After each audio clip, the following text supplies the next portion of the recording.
All right. We'll call our meeting to order at 7:01. So we will review the agenda for addition, removal, or adjustment of any items per VSA 312. Blah, blah, blah. Blah, blah, blah. Val, I see that Bill Mount is here from the Boy Scouts, is probably about to die down, and I didn't see that here on the agenda. Correct, yeah, I suggested in my notes that now, Okay. if we're prepared to bring that up, this would be an opportunity to add it to the agenda. And where would you add that, Valerie? About 3A before we get started, but no, that's under consent. I don't care. Yeah, the consent agenda would not be, No. unless there's no discussion, then that's what, No, I got consent something to agenda say. would not be the right place to do it. You have a question? Or You want to have just a- do it, Do it. you want to just do it on as the first thing on our regular business, since Bill's here in the audience? Yeah, why not? Because I Okay. think it'll be a fairly short, It'd be A1. So Yeah, we'll just- A1, 1A, however you wanna put it.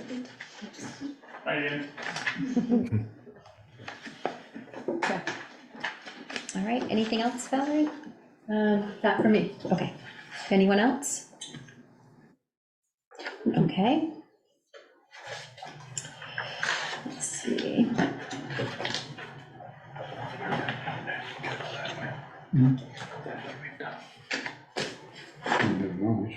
Oh, yeah. All right, public forum. This is an opportunity for citizens to briefly share comments and concerns with the board about matters not already on the agenda. Public forum should not be used for lengthy discussion of a new topic, both for time management of the meeting and to allow for the public to receive notice of a matter on a future agenda. So about 5 minutes. Is there anyone here for public forum this evening? Just like to, Beth Eckers, I'd just like to ask Darla if the information that we had given at the last meeting was given, or that to the DRB, or they know anything about what we handed in for the notes. That information was not provided to the Development Review Board, but it is attached to the minutes of the meeting as requested. Thanks, Beth. Anyone else? All right, thank you. Moving on to department head roundtable. This is an opportunity for department heads to briefly share information that may be of interest to the select board and the public about one or more topics. And we ask that you take no more than 5 minutes. So let's see, how about we start with Eric while you're right here? One more, okay, I'm gonna be on vacation for 2 weeks, they're drawing sand, they're ditching, we're done. That was under 5 minutes. Thank you. Any You almost questions? did the 5 seconds. I know. It's gonna be tough for Bruce to beat. Yeah.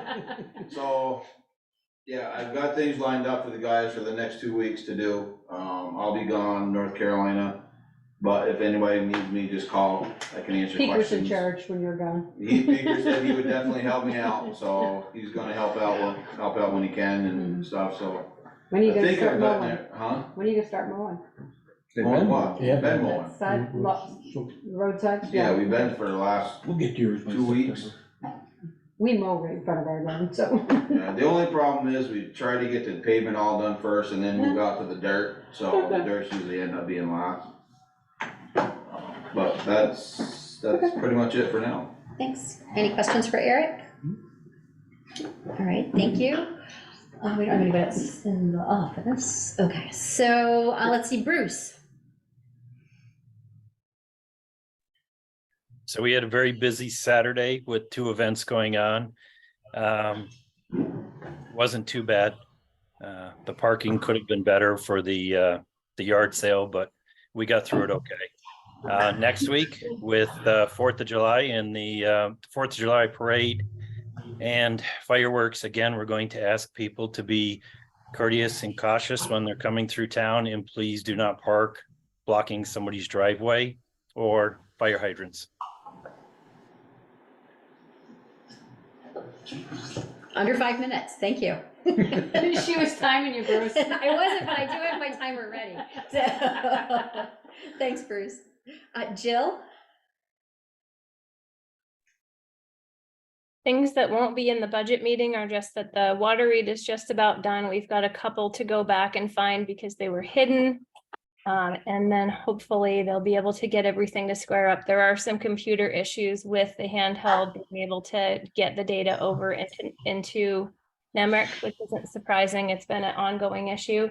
And with the water bill, we'll go out the line inventory questionnaire for all of the property owners that we hope we get a really good response back on as a preliminary before we start to do really heavy on-site meetings with everybody. We're probably going to send back out the reminder to keep their touchpads uncovered, since there's been just tons of plantings in front of everything and the touchpads inaccessible in over a quarter of the properties. So it's a pretty big ongoing issue that we're having. We did start to document and take pictures of the ones that are just like beyond inaccessible, but I know we sent it out in December, and I think we'll send it again just to remind people, and leave it up to you guys to exercise when you want to start issuing fines. Thanks, Jill. Yep. Any questions for Jill? Those will come later, right? Mm-hmm. Okay, thank you. I think that's everybody, right? We don't have anybody else on Zoom. Okay. So off we go to the water department budget. Valerie, where should we start?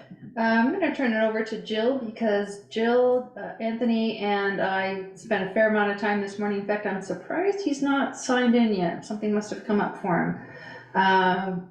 We spent a fair amount of time this morning really scouring the information that we had available, and Jill emailed out very late this afternoon basically a summary of what we came up with. So folks may have it in your emails, but she's also got, she's gonna share it on her screen. And so I'll turn it over to Jill. Oh, you're muted, Jill. Yeah, I made you a co-host. Okay, just pop the folder opened. And it's good news, by the way. Yes, I would have to say Anthony and Valerie really had to push very, very hard internally and externally to get some answers that really were unclear. And they really did get answers, thank goodness, because it wasn't looking so hot last time we looked at it. So here and right here. Okay.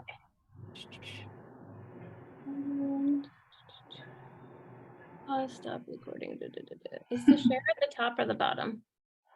The bottom, the little green carrot. It's because it's green. It doesn't even jump out at me. All right, and Ian, which thing do I pick? Desktop? If you have your document open, you can pick the document if you see it. I'll go desktop because there's two that we want to pick. Okay, that sounds work. Okay, that way it won't kick everybody out. Okay. Let's find out. Okay, here we go. All right. We'll go spreadsheet first.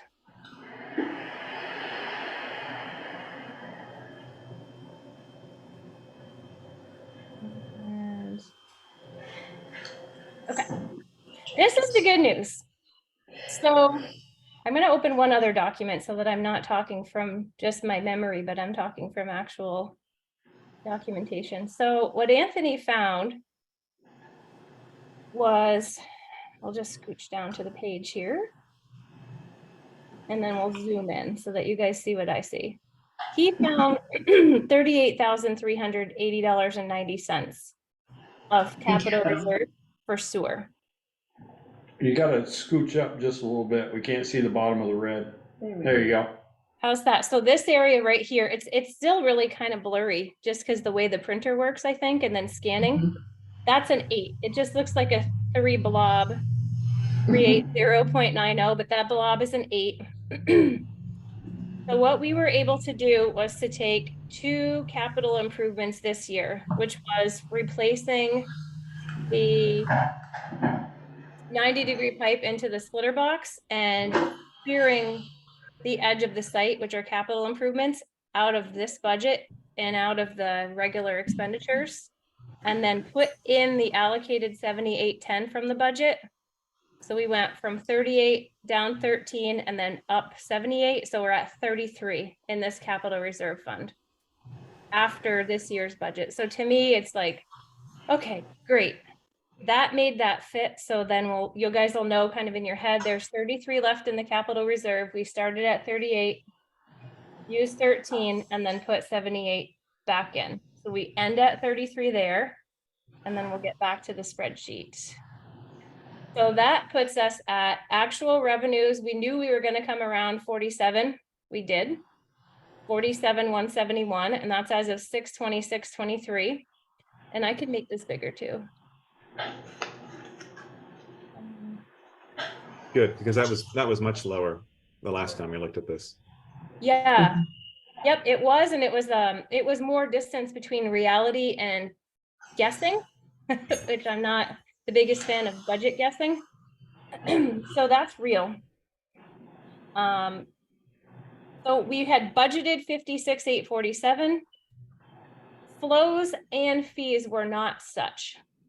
So another thing I'd like to reveal to you guys is in doing this exercise, I had asked Anthony and Sharon, can you just open up the spreadsheet that is the sewer billing and just show me how the spreadsheet calculates the fees?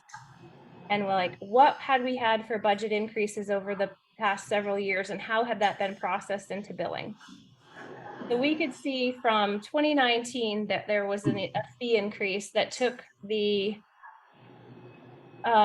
if they went over a particular flow, there was $100 rate. And if they went over their allocation, there was a $200. So that had gone into the spreadsheet. What hadn't gone into the spreadsheet was the 5% fee increase. So that hadn't been reflected since 2019, even though it was voted on. That never got updated. So that structure, I'm just gonna. But meanwhile, we were budgeting with Yes. the expectation that it had been. So you mean it wasn't being charged? Correct. Correct. Bill. Right, so we still had the minimum charge at $173.28 a quarter for up to 100 gallons of average daily flow. The usage charge had gone up to $100 a quarter for every 100. And the usage surcharge in excess had gone up to $200 every quarter for every 100 of gallons in excess. So the excess charges, like the usage and excess charges were working properly, but the minimum base charge was not. So that, and we also found that in 2019, there was an approved 2.1% rate increase that had 2022, last year. Okay, that had never been put into the actual rates. So no wonder we were underbilling. Like we kept going, where's the revenue? Because I only saw a 6% change in flows. And I know that Peaker had mentioned that, hey, maybe it's just that people are using less and that they're not hitting as much of this usage charge and surcharge, which is partially true, but it's also that the minimum charge didn't go up as it was supposed to in 2019 or 2022. So we're like 7% behind? yeah, 7.21 to be exact. So you were worried about doing a whatever percent increase, and now they're gonna get double whammy. Or not. Well, Yeah. So, yeah, so Hold that here, thought. so when we apply those two, the base rate goes from 173.28 a quarter to 185.37 a quarter. And we've made that change in the spreadsheet. So that should, because the formula that's in here, if you guys can see it up in here, it's taking this number, which is 47,171, which is actuals, which is really what people are being billed right now, and multiplying that times 1.0721, which is that 7.21%. So that gets us to 50,572. That doesn't quite get us to the budget that we need to actually afford all of this year's expenses. We need about 56,720. So what we could do is bill the 4 grease trap owners. No kidding. It's now every 2 months. I did look through the actual billings. Valerie had pulled them together individually from Clark Wrights, and then Anthony provided me the spreadsheet that's kind of got everything that's under maintenance and septic tank, so I could see, okay, how often is this billing and what's the amount? So every 2 months, there's $1,008, which is, after taxes and fees, $252 per, and I'm going to clarify, 2 are grease traps, 2 are dosing siphons, and I'll have to double check locations because they're not on the bill. I believe it's covers, snaps, hendies, and veins. The covers and the snaps are grease traps, and the hendies and the veins are dosing siphons. What's veins? Veins is an apartment building at the bottom of South Street. Well, before the bridge on South Street. There's a Now, dosing. what is the other thing you said? Before the bridge. So covers and snaps are grease Dosing? traps. Gas and siphon, yeah. They're dosing What's that? siphon chambers, so they're kind of like a septic tank, but what they do is they fill to a certain level. And when they They're get like a big toilet. big giant toilet, yes, we have them at the septic field as well. So there's 2 of them up at basically at the top of the hill that dose the flow. One behind, I think maybe it's like South Mountain now. One behind South Mountain, that kind of big brown building, and then one behind the Veins apartment. So those 2, they fill to a certain level and then they dose to the sewer field. They flush. Yeah, they flush. Yep, big toilets. So that's actually how, after it goes through the septic tanks and settles out at the sewer field, it goes to the splitter bots and it splits out to the 4 active leach fields via dosing siphons, chambers with dosing siphons, which are more big giant toilet tanks. So you those have in the- dosing, sorry, so No, those go dosing ahead. siphons, there's no way to drain those ahead of time before it goes down to the field? I don't know what you mean. No, Okay. no, they can't, Short answer. they can't be pumped They ahead of can't be time like a pumped, grease okay. trap. They can be pumped, but it's not gonna amount to anything. Okay. So Because every those time ones- they flush, everything goes. So Okay. those Do ones- they, Covers and some Shaws you said had the No, grease traps? snaps. No Snaps. snaps. Snaps. Shaw's, Don't we Shaw's have is- more than just 2? We have more than just 2 grease traps. We're 4. those are the 4 externals, and that's what, I don't know. Oh, okay. I have to double check the locations. So Jill, what is our remedy for the ones that are internal? We don't know whether they're getting pumped or not, and so we don't know whether that's flowing right by and out of sight, out of mind, it's going down to our waste field.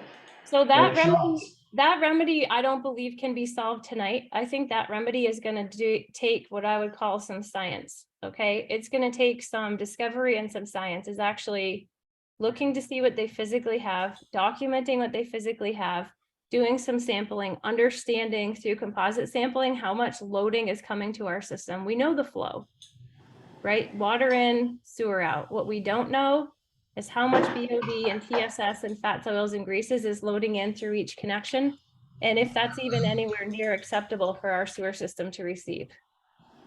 Okay, Yeah. to treat everybody fairly, if they say, well, no, I'm not gonna show you our system, I'm not picking on any of them, but if they say no, how do we get that information to make an assessment that, hey, your grease is headed our way and we gotta stop it? So we already have the language in our tariff to do that because they connected to our sewer system. If we needed to, we could provide other language. I don't know how non-cooperative people are gonna be because it's in their best interest for the sewer system to be protected and them to continue to have a connection. So I mean, my initial feeling, having worked in Bristol for as many years as I have, is that most people are quite friendly. And that most people are quite grateful as well. So I don't get the sense that I'm gonna have non-cooperation. I think it's gonna be more of just trying to make sure that there's consistency in the method so that it's done fairly. so looking at that, Shaw's doesn't have a grease trap? I've never seen it. Shaw's has a big honking tank just outside those back doors that I've seen pumped out. I don't know. I haven't seen the construction of it. but in our investigations, what we're gonna do is, as Jill said, I think we're gonna monitor candidates that we feel may need to be monitored because of what's coming out of their systems, and Shaw's will probably be one of those. It's probably the largest one because it's the one that Right. likely has the most fried food going on. Right. Very And we're looking at like consistent. the highest flow rates and discharge rates to sort of determine who we might want to monitor, just to see what's happening with our system or what's going into our system. The I had a minimum, question. So yeah. you've got the 1008 which the town currently pays 6 times That's a year. exactly $6,048, yes. Okay, so you're proposing that that 6,048 is divided among the 4 current grease trap owners, is that correct? That's a proposal. That's Okay. one. The other proposal, An again, idea. going for simplicity, was to just simply increase the rates 10%, which would be taking this number right here and go 1.1721. Okay, but that affects all of the users versus just grease trap users, is that correct? Very specifically, those that the sewer system is currently paying for this specific service dollar for dollar. Okay, Do we know that like, you know, when I'm looking at it says 1,008 times 6 times annually, or is that, however you figured out the 648, is that gonna be the current price for this upcoming budget? Do we know that number's right? yeah, Here's the thing is that they bring it to Middlebury. I don't know that Middlebury has had a rate change. I can't control if Middlebury wastewater facility changes their septic receiving fee, and I can't control if Arkwright increases their trucking fee. So, Yeah, But we can control, you mentioned 4, they're on the list, but we Yep. know other restaurants in town that are not, got grease traps, so, but they are, you would think, I'm not gonna put words in their mouth, are creating grease. I'm not sure it's the 4 grease trap owners that are they're letting us pump them out, or we're doing it, should bear the whole cost, when other restaurants have got grease flowing down us, but we don't know whether they're pumping them or not. there's a way to distinguish that, and that is that the system is specifically paying extra money to pump out 4 specific exterior tanks. So those 4, what we physically Pay. We've- directly. no, but we understand that. physically pump them out, Yeah. those specific grease traps. Right. Do we pump 4 grease traps, or do we pump 2 grease traps and 2 dosing siphons? That's exactly what I learned today, is that 2 of them are grease traps and 2 of them are dosing siphons. I had a So deep why discussion with why is are someone. we pumping the dosing siphons? It was explained to me that they're catching grease and sludge in the bottoms. I think we have a little bit more homework to do on that, because on a spreadsheet I have from a couple of years ago, and we've been going with the number 4 exterior, and we've been billed for 4 exteriors. I have 31 Main Street, 24 Main Street, 14 Main Street, and 8 Main Street. And that South Street one, it's not listed. I mean, it's on the spreadsheet, but it's not among those that are being billed, apparently. So I 'Cause guess, it- we'll because just- it- like I said, we'll have to get more specific on which ones those are. I don't follow them around for that.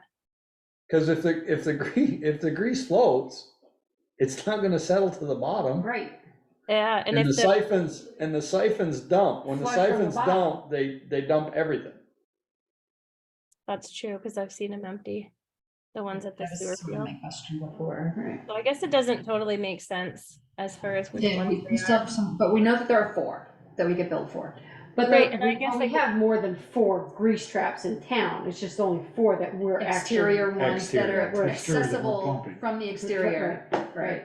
Well, not- So that's just probably the not- distinction, because they're accessible. Okay. well, it's not just accessible, it's the ones that the town empties. The other grease traps are internal, and those are by private businesses. These ones are under town control.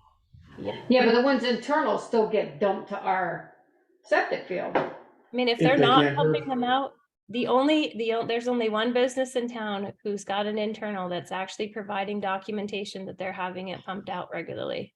Right. Everybody else has not. I think that's part of the compliance thing that we have to. Right.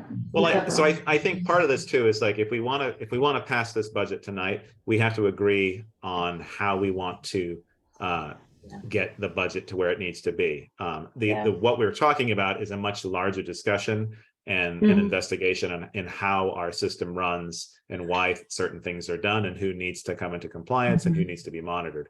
For this evening, I think the question before us is, do we split that 6,048 between 4 property owners, or do we do a small budget percentage change to the user fees to accommodate that 6,048? Yep. It would be an additional 10% across all fees, because if you only do it on the base rate, you're not gonna make up $6,000. You're gonna make up part of it, but not the whole Yeah. thing, and then you're gonna be short again and wonder what happened. So Jill, we would go up 17% if we did that. Yes, yeah, well, because people I mean, actually haven't we've already experienced gone up their new the- bill. That's right. Jill, did you have time to do that exercise we talked about of calculating, taking 2 or so sample bills and calculating what that actual change would be in dollars? Like, would it be $25 per quarter, or? I More don't than have the that? bill, that billing spreadsheet is held by Sharon, I don't have it. Okay. We Because could, it would be helpful to know how that compares to, that cost increment. It's say, for example, if it is $25 per quarter, that's equivalent maybe to a pizza, and how. I don't know, how do my, you- how you- my gut Well- feeling here is that not everybody needs to pay for the 4 grease traps that we have to all, and I think the Well, 4 it's- grease trap owners that we do pump, they should pay for those fees. Well, what about the ones that aren't being pumped, or we don't know if they're being pumped inside? I mean, That's- we need documentation that they're being done. If we're Yeah, but gonna, at this point, if we we're don't gonna have the charge these, information. if we're gonna charge these other 4, Mhm. we need to make sure that everybody that's got them is doing their part. Well, that's a bigger discussion, but this is the data that we have Right. right now, that, Exactly. the facts that we have. Yeah. I'm basing my information on the facts that I have. I can't say what if. Mhm. I have to wait until Jill gets the information, or we get more information on those internal grease traps.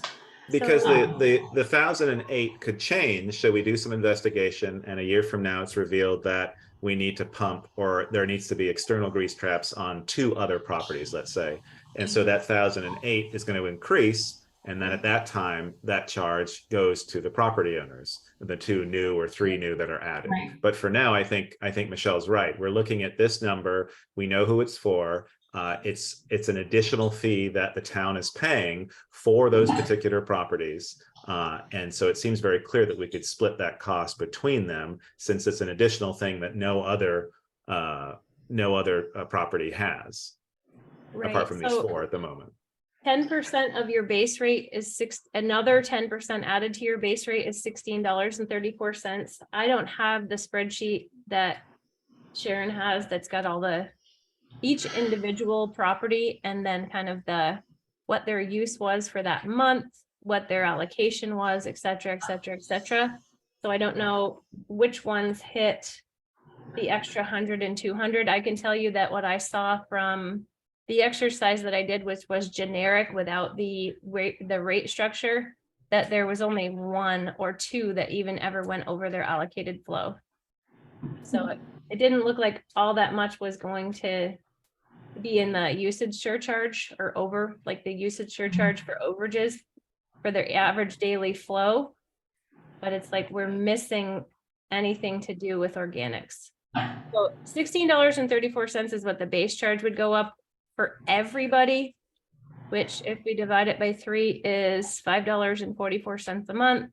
We times it by 3, it's $16.34. It would go from what it currently is supposed to be, which is $185.37. It is really been seen as $173.28 because the previous increases weren't processed. So it's technically going from $173.28 a quarter to $185.37 a quarter, which should be retroactive, but I guarantee we're not moving backwards from here. And then if it went up another 10%, it would go to $201.71. So like each user is going to experience about $28 a quarter of increase from 2 previous budget approvals and this particular one if you do 10%.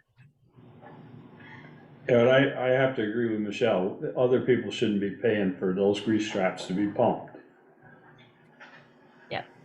That was my thought. So that's what, $1,500 a user?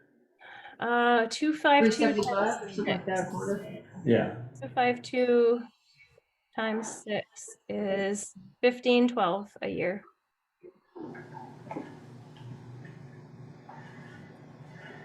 Yeah, because they're Oh, pumping. so it every 2 months. $100 and something a month. Yeah, if you divide by 12, it's like 125, isn't it? 126. So Yeah. they'll I need mean, some it- sort of communication to go to those users. I mean, I prove the bottom line, but I don't, my point is, I know there's one business on the south side, you said, shows you his record every month that he has his grease trap. If they can't, these Non-conforming. non-conforming ones can't show us their billing, Can we find them?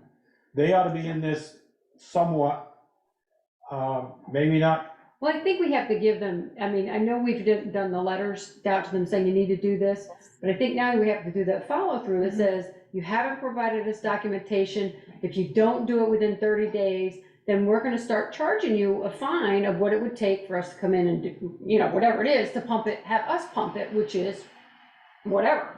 You know, I don't know if you know that number, Jill, but, you know, Do we we're have paying that whatever it is information? for the external. It's gotta be about the same Right. for internal. No, they're a So lot the smaller. externals, Okay. yeah, the externals are 750 gallons. I imagine that the internals are more like 50 gallons or 100 gallons. So it would probably be, you know, maybe they have a base charge just because they had to enter the building and put their hose all the way through and la la la la. I don't know if it's a cost per gallon or if it's just a bit like a, because I don't You see have- the amounts.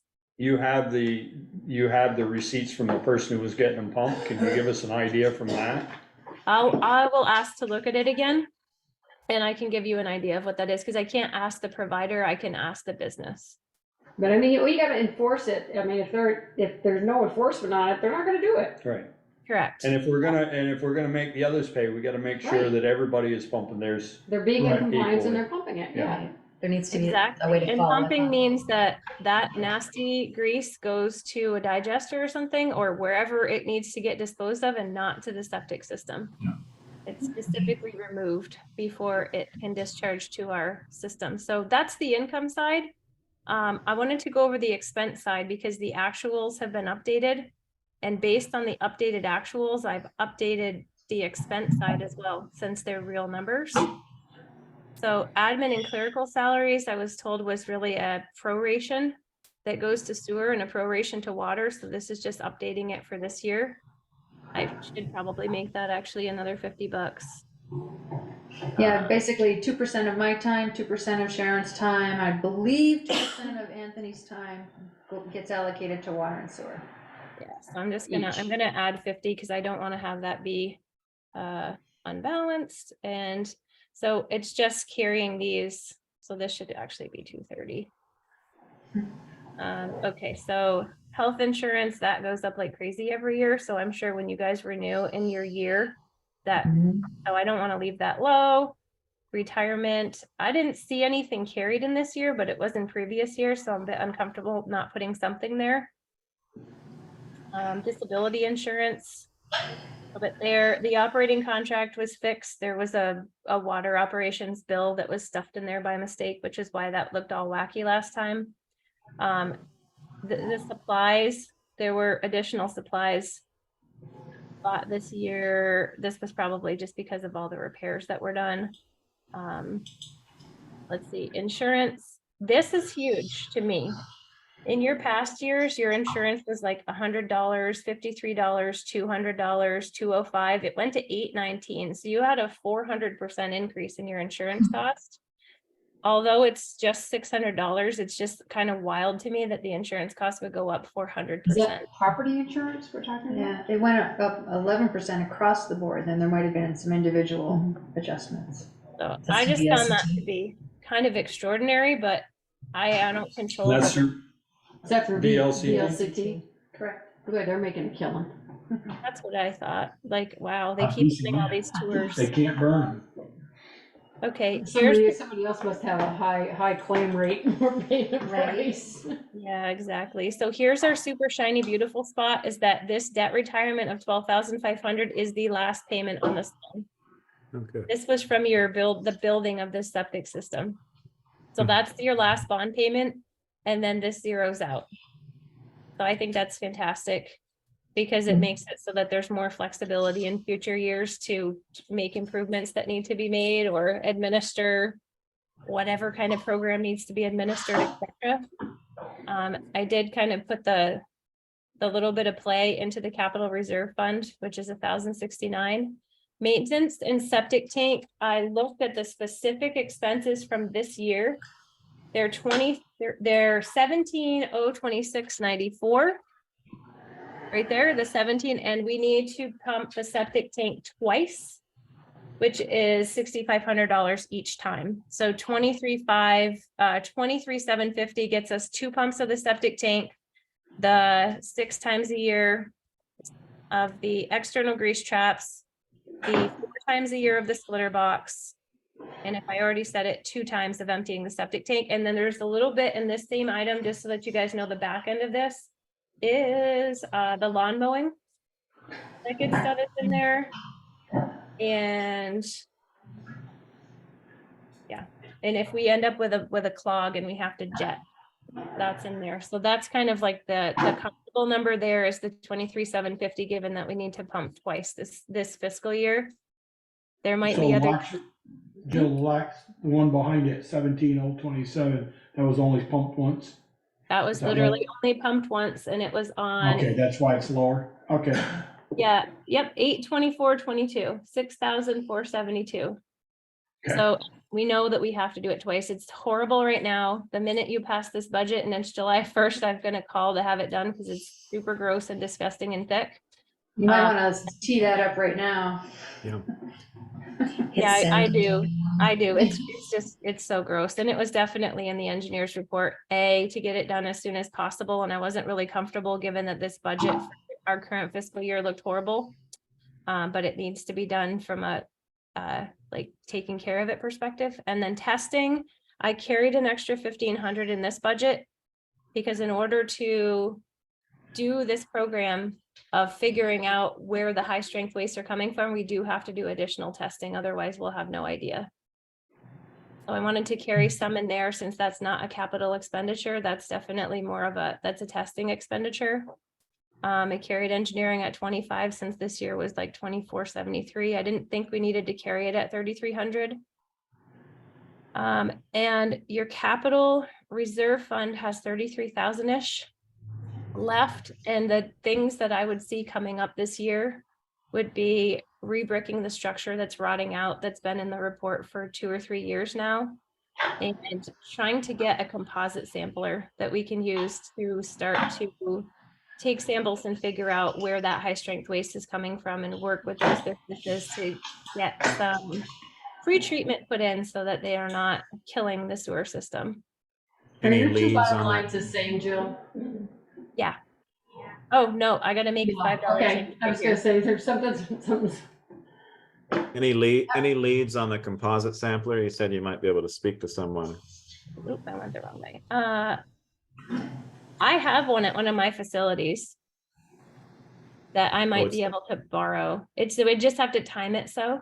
Yeah. Because I really only have to use it once or twice a month, which means I just need to understand if it can actually be put in a manhole. Because we have it very safe in a facility that's got heat and, a roof and it's got power. And I think I can't borrow that one because I can't run a generator in a manhole. So scratch that one. We'll have to talk to other, it was Vermont Rural Water that I was thinking. I wondered if you mentioned something at the last meeting about a potential lead to borrow one. That would be it, because they're like membership based and they might have things to loan out.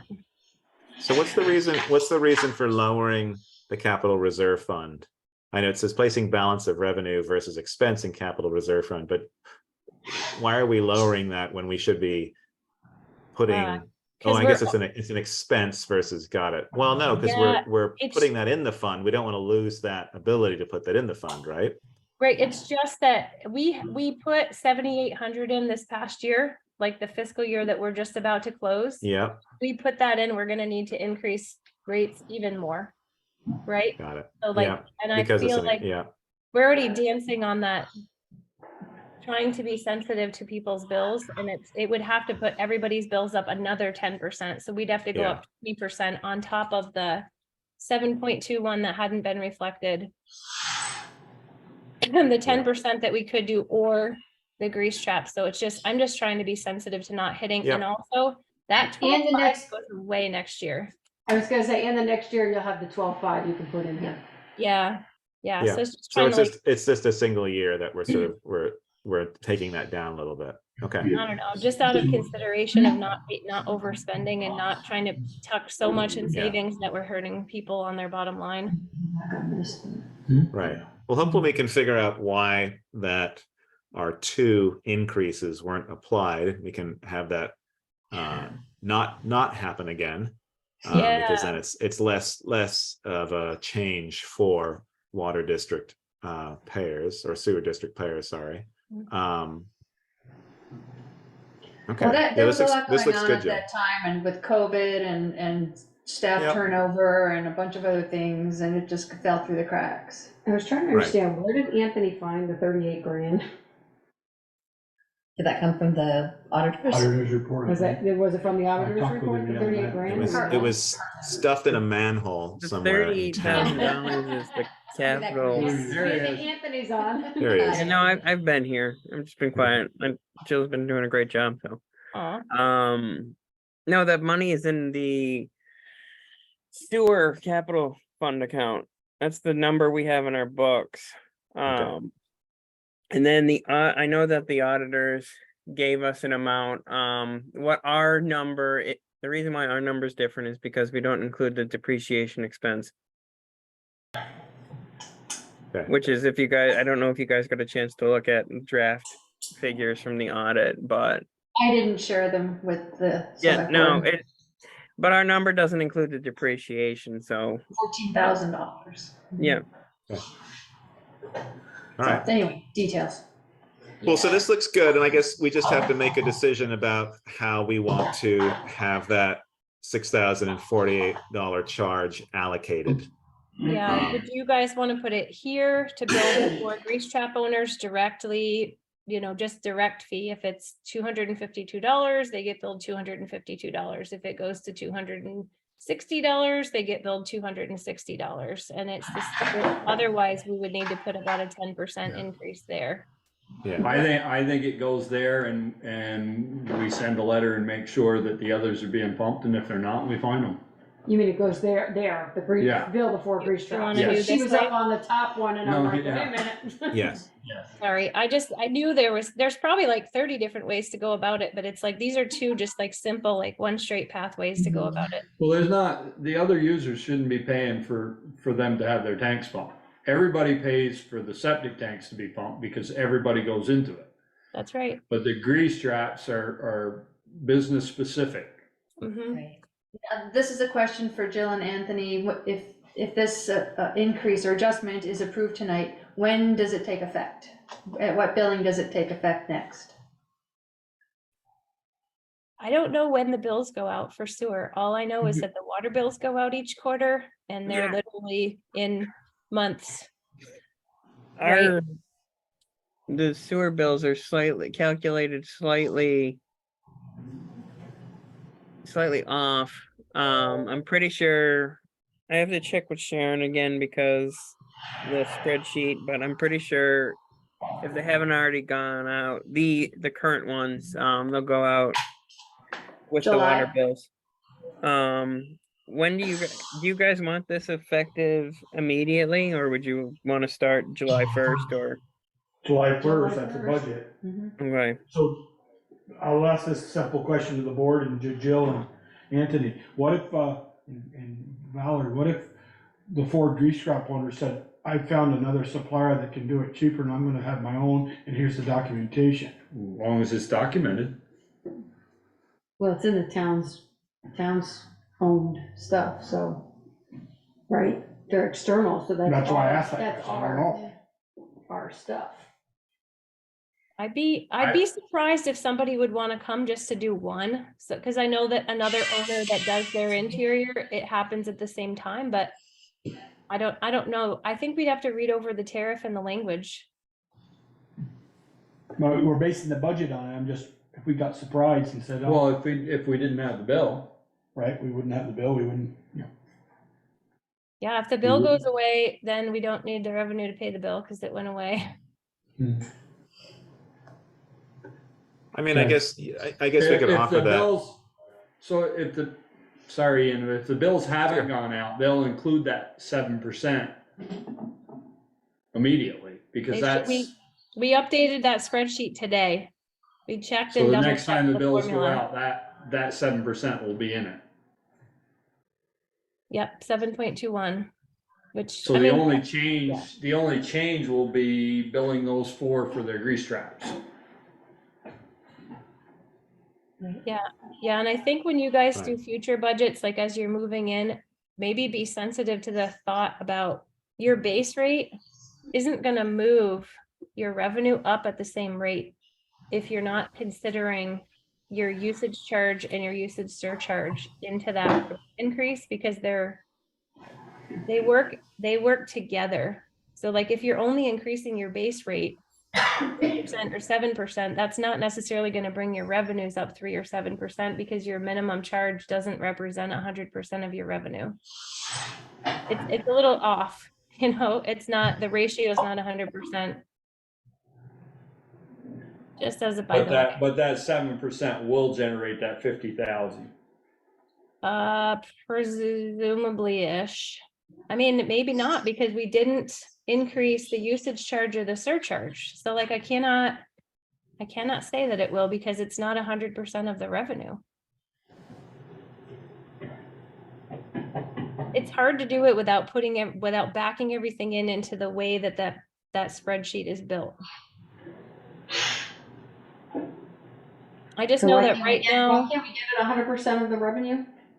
That calculation there? You guys would just have to start making these changes to the minimum charge, the usage charge, and the usage surcharge at the same rate in order to get the same effect.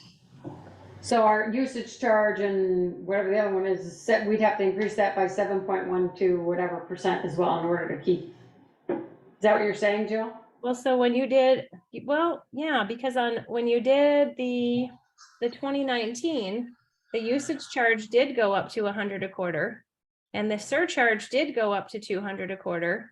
This is again for above 100, and then for every 100 gallons above their average daily flow limit. So you would have to put that percentage across your minimum charge, your usage charge, and your surcharge for that percentage to hit as an equal proration. So why don't we do that? Why aren't we doing that?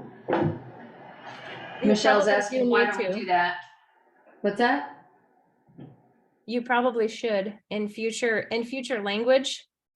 That's why I kind of put that the other option would be to increase your user fees being your minimum charge, your user charge, and your usage surcharge by 10%. And that way you would actually get 10% more. Because this might not be So an end- totally 57,572. So an end user would see a 10% difference in their bill and not 7. Well, they would, like, if we were doing it by the 7.1% increase that is currently in there, and you added the 7.1% to the usage and surcharge or whatever they are, only those that go over are gonna get that. Okay. You know, the base rate won't, they'll only have it once, but anybody who goes over will then get the additional Gotcha. increase. Okay. It's really tricky. The way that your billing structure is set up is harder to calculate without being able to do like live exercises. And even that, you're still guessing because the flows change based on water usage. Right, so why do we have that then? Why can't we just have a set rate and it's dependent on whatever you use? Why do we have that overage charge? Because it seems like we can never figure out precisely what any amount of revenue or any part of that revenue coming in, because it might always change. So I think the average daily flow limit overage is because your sewer system is only good for a certain number of gallons per day. And if a user starts going over their limit, and then everybody does that, you're over your flow limit and you're out of compliance with your permit. So it's like your rate structure is also trying to hold people accountable to using only what they've been allocated. If they use more to pay for it because it's technically overusing their allocation, which right now is just hydraulic and it's not organic. I know it's super complicated, and it will get more complicated with organics as well. I mean, it seems like increasing all those the same seems like an easier path for us going forward. So I would support that. Yeah. And it's only going to be a few high use users Right, that might go over. right. And When you say the same, are you talking about the 10% or the 7 point something percent? So basically, you guys went to the 100 and the 200 on B and C inside of your schedule of rates and charges, but the 173.28 a quarter didn't go up 5% in 2019, and it didn't go up the 2.1% in 2021 or 22. So like your base charge is gonna go up to 187.37, but that second 2.1%, it technically should be applied also to the usage charge and the usage surcharge. So like the usage charge should go up to 102.10, and then the usage surcharge should go up to 204.20. Then it would be the 2.1% on all three elements from the last increase that you did, and then maybe we'd be closer to that 55.72. I mean, it seems like that's our only way forward if we want to get the revenue that we need to support this system. Right, because when you guys say that you're increasing user fees 2.1%, I think we need to just specify that that means A, B, and C. Yes. That all three things that have a billing need to go up by that percentage. So that they all need to go up by 2.1%. And what you guys did in 2019 is you specifically increased the user charge to 100, and you specifically increased the usage surcharge to 200. So I think it's just the 2.1% that needs to hit B and C.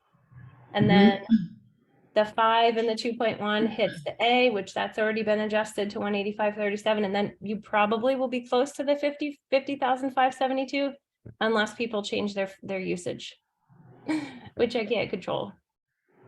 Right. Okay. In terms of I was just thinking about the when to charge people. Obviously, this budget is going to be applied and come into use in about 4 or 5 days. And usually with the town budget, that's something that people know about in March. We're very close here. Since we're talking about dividing this and having a new charge for these 4 grease traps or 2 grease traps, 2 dowsing units, it would be nice to give them a little bit more warning. And it looks like because we're pumping 6 times annually, is a pumping going to occur in July? So they're immediately having to pay this new cost, or is it something that happens later on? So at least it gives them a couple months to realize that this new cost is going to come to them. So the last one was done on 6/12/23. So I imagine the next one would be around the middle of August. Okay, so it would give them a couple months to adjust to that and adjust their budgets accordingly, hopefully. And just to be Okay. clear, the town, I believe, will still be billed for the pumping from Clark Wright, but then we would turn that around and invoice the customers. Yeah, and I feel like you might want to do that as a separate exercise from your meter billing, because I feel like it could get really convoluted. You're just direct billing a reimbursable at 0 markup. It's just $252 is $252. Okay, but we do, obviously we need to send a letter to those 4 property owners or businesses, with details on this. And it's a charge that the town has done itself over many, many years when it really shouldn't have. It was something that should have been passed on to those businesses because of the type of materials that are going down in the sewer system. Right, and furthermore, we'll continue to do our efforts to make sure that all other grease traps that may not be exterior and are interior are also meeting that same, and that those costs are being borne by those particular users as well. Right, exactly. To keep it out of the system. Yeah, our mission here is to make sure that this system obviously doesn't fail and can keep supporting them for decades to come. Yeah, and that language is very important, and that's the whole reason, or we wouldn't be worried if our BOD and our QSS was like 200 coming out of our splitter box. We'd be fine. We could take on new businesses. We could put in additions to our system, but we're not there. We're at 6:30. We're way, way, way high. But you're saying down there, down at the splitter box, Hmm. bottom of the hill, there's a lot of grease in there, so it's getting by. Oh, it's nasty. Yeah. It's not So just if the it's- wait a septic minute, tank, wait a it's minute. getting in the splitter So- box. It's getting to the splitter box, and we're pumping the 4 external ones 6 times a year, every other month. So in theory, the grease isn't really coming from them. They're doing their part. It's the That's other correct. ones that aren't doing their part, and that's where I want to hit them in the pocketbook. I don't That's- think the 4 of them should say, we're doing our part and we're willing to pay it, but you're still got a nasty, if we, No, that's what I- we're saying. We're gonna Yeah. enforce the others. not Yeah, others. Exactly. I think that's like where the song goes, da-na-na, like we're doing this and then we need to go to the Yeah. other 8 businesses and say, this is also the type of Your waste you responsibility. produce. Yep, you Right. have responsibility. We need to see your grease trap. We need to see your cleaning records. And if you don't have a grease trap, one needs to be designed by a professional. It needs to be installed.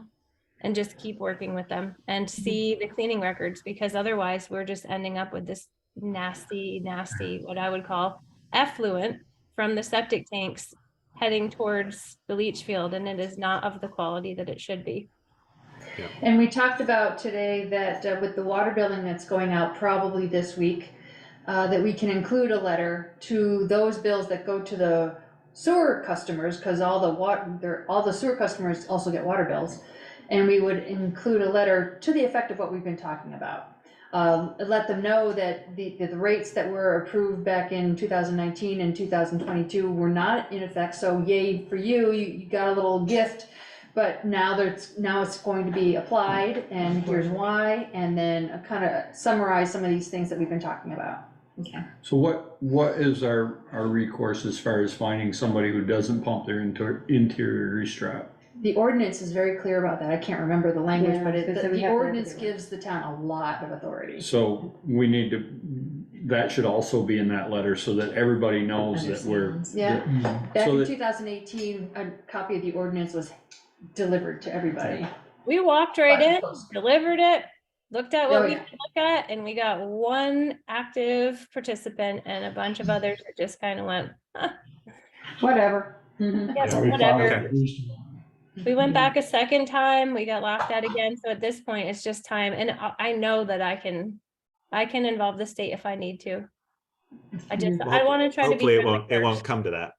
No, we have really great, Yeah. we have great people in this town, great businesses, and everybody wants this is a very good thing for the town to have, otherwise there's Right. no room for sewer on a paved road and in a Okay. pavement driveway. Are we Okay, ready so I to just want to, vote on this? I just want to note that we've gone past the time we allotted. So are there Yep. other things about this budget, Jill, that we need to know about? Yeah, I'm tired of talking crap. Yeah. This is pretty much it. It's just to let you guys know that the next step, that it's like, let's get a budget that we're happy with, number one. And then number two is, in future meetings, I want to talk to you guys about what we're doing next. I mean, obviously, we'll have the letter that will go out, and then after that, it's going to be kind of boots on the ground. And maybe it becomes a meeting with all the grease trap owners. Yeah. Yeah. We talked about So that last meeting. I'll make a motion to approve the 2023-2024 sewer district budget. Which aspect? The one that's up on the screen. Well, I know, but there's two choices. The What are 10% or the 7 point something percent. Well, Well, the 7% 7% there is already anyway. there. Already there, okay, so. Right. So Yeah. the So 10. it's just that just along with the bill and the billing grease for traps, grease Ian, is that traps, what right. you're saying? Correct. As we So we're discussed, it not- would be sorry, go ahead. We're not really, there's not a proposed increase in this budget. Okay, It's so- just what was there from the previous year. Okay. Right, Just- Correct. that's my just the billing. understanding, it's just the 7, it's The- not, we're not increasing the budget or the fees, the only addition is the billing of the Grease grease traps. Yep. Yep. And just making the adjustments acknowledging. to the other sections that Jill made Yeah. reference to. Mhm. That should also Yeah. have been increased that weren't. Yeah. Okay, Okay, just, so we have a motion. Second. Here's a second. Any other discussion? Now that you're back, Joel. We have a Just motion in and a time. second for this budget. Any questions, Joel? Any other I've had discussion? plenty of them answered, so. Okay. All those in favor? All right, Aye. Anyone opposed? All right. We have a budget.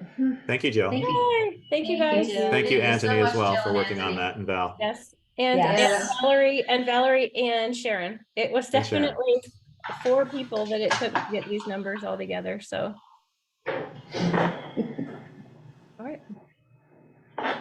Okay. Are we on to the consent agenda? Yes, please. Okay, on to the consent agenda. And just a reminder that the concept of the consent agenda is that items are grouped that are either routine or would not ordinarily generate conversation or discussion. If an item on the consent agenda is going to trigger a conversation, then it should come off and be moved under regular business so that the consent agenda can be approved in a single swoop with one motion. but we can ask questions. You can, yeah, but if it's gonna be a No lot, long then it should be. discussion. Yeah, then, because the idea You is have to make 5 it quick seconds. and easy. I make a motion to approve the consent agenda. A second. Okay, we have a motion in a second. Well, I'll bring it up. July 3rd is just a day before the 4th. It's not, I think they ought to be in the office. We're not open on Fridays now anymore. That'll be, the office will only be open to the public only 2 days. That week, just that week. Yeah, Just that week. July 3rd, most of the public has to work that day. Well, Sharon's not gonna be here. Well, she's got time coming to her. let her- Well, no, I Everybody, understand, that's what everybody she's has doing. time. Right. Right. But the question is there gonna be somebody here to be in the office? That's the question. Right, because the vault would be closed. Right. I think we've warned ahead of time. I think it's acceptable. For that one week.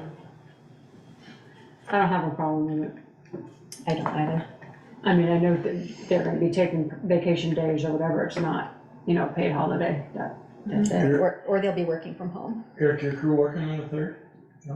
No, we're all taking, well, I'm not gonna be here anyway. No. They're taking Are they vacation taking time it on out of the. their vacation Yeah, pay? yeah, no, they're using time, either personal, vacation, whatever, they're using. they're Is this using what's time. happening here? Yes, Yeah. yes. So, It's okay. not a It's paid not a It's holiday. not gonna be holiday. paid. No, Oh, they're Well, gonna it's take, paid, use, but vacation. We're gonna vacation close. or whatever, yeah. Right.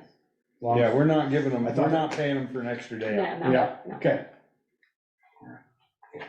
I'm okay with that then. Okay. Any other questions? Any other discussion? Did Bruce have any issues with the Green Mountain Stage race? Any issues from last year?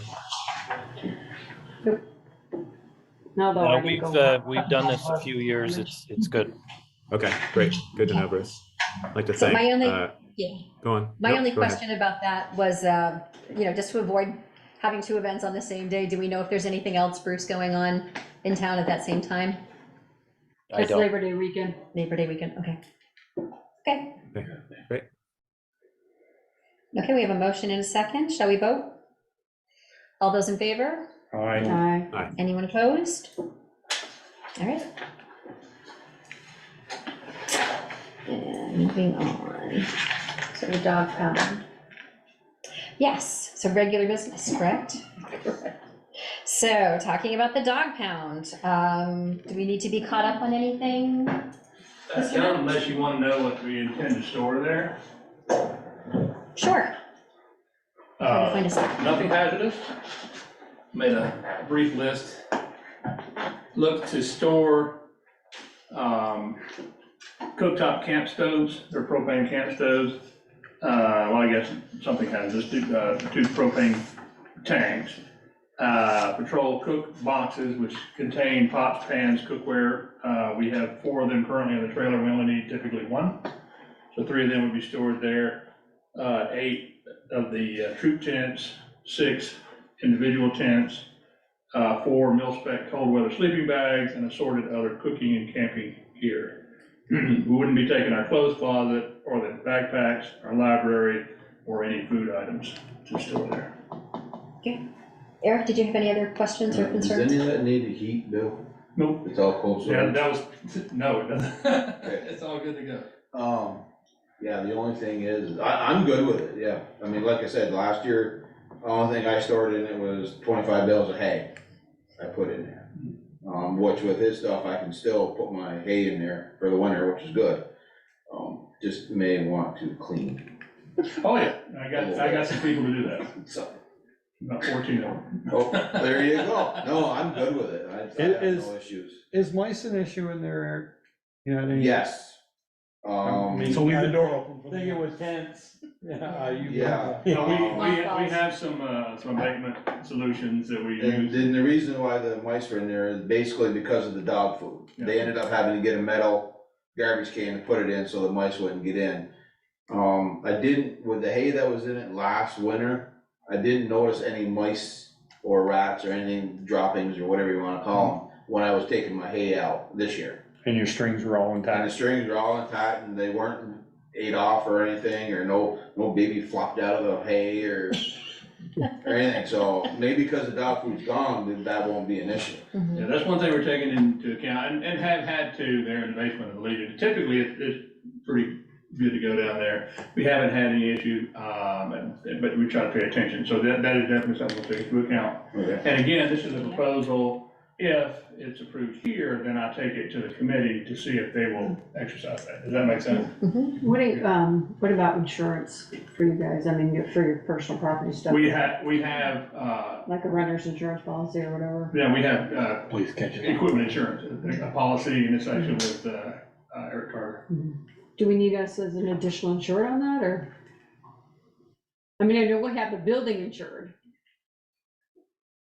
In other words, if one of the If something propane happens. things blows up and it burns the building down. Or if one of the kids gets hurt in there, if they're in there and somebody gets hurt, what is that for us? I mean, that's all I'm thinking is the insurance and the liability. Well, as a matter, it's Well, funny, I'm glad you mentioned that because last year we talked about removing that building from our insurance coverage because it wasn't being used. Mhm. And we were planning on disposing of it. Mhm. So at the moment, So we are covered by the Green Mountain Council whenever the scouts are doing scouting activities.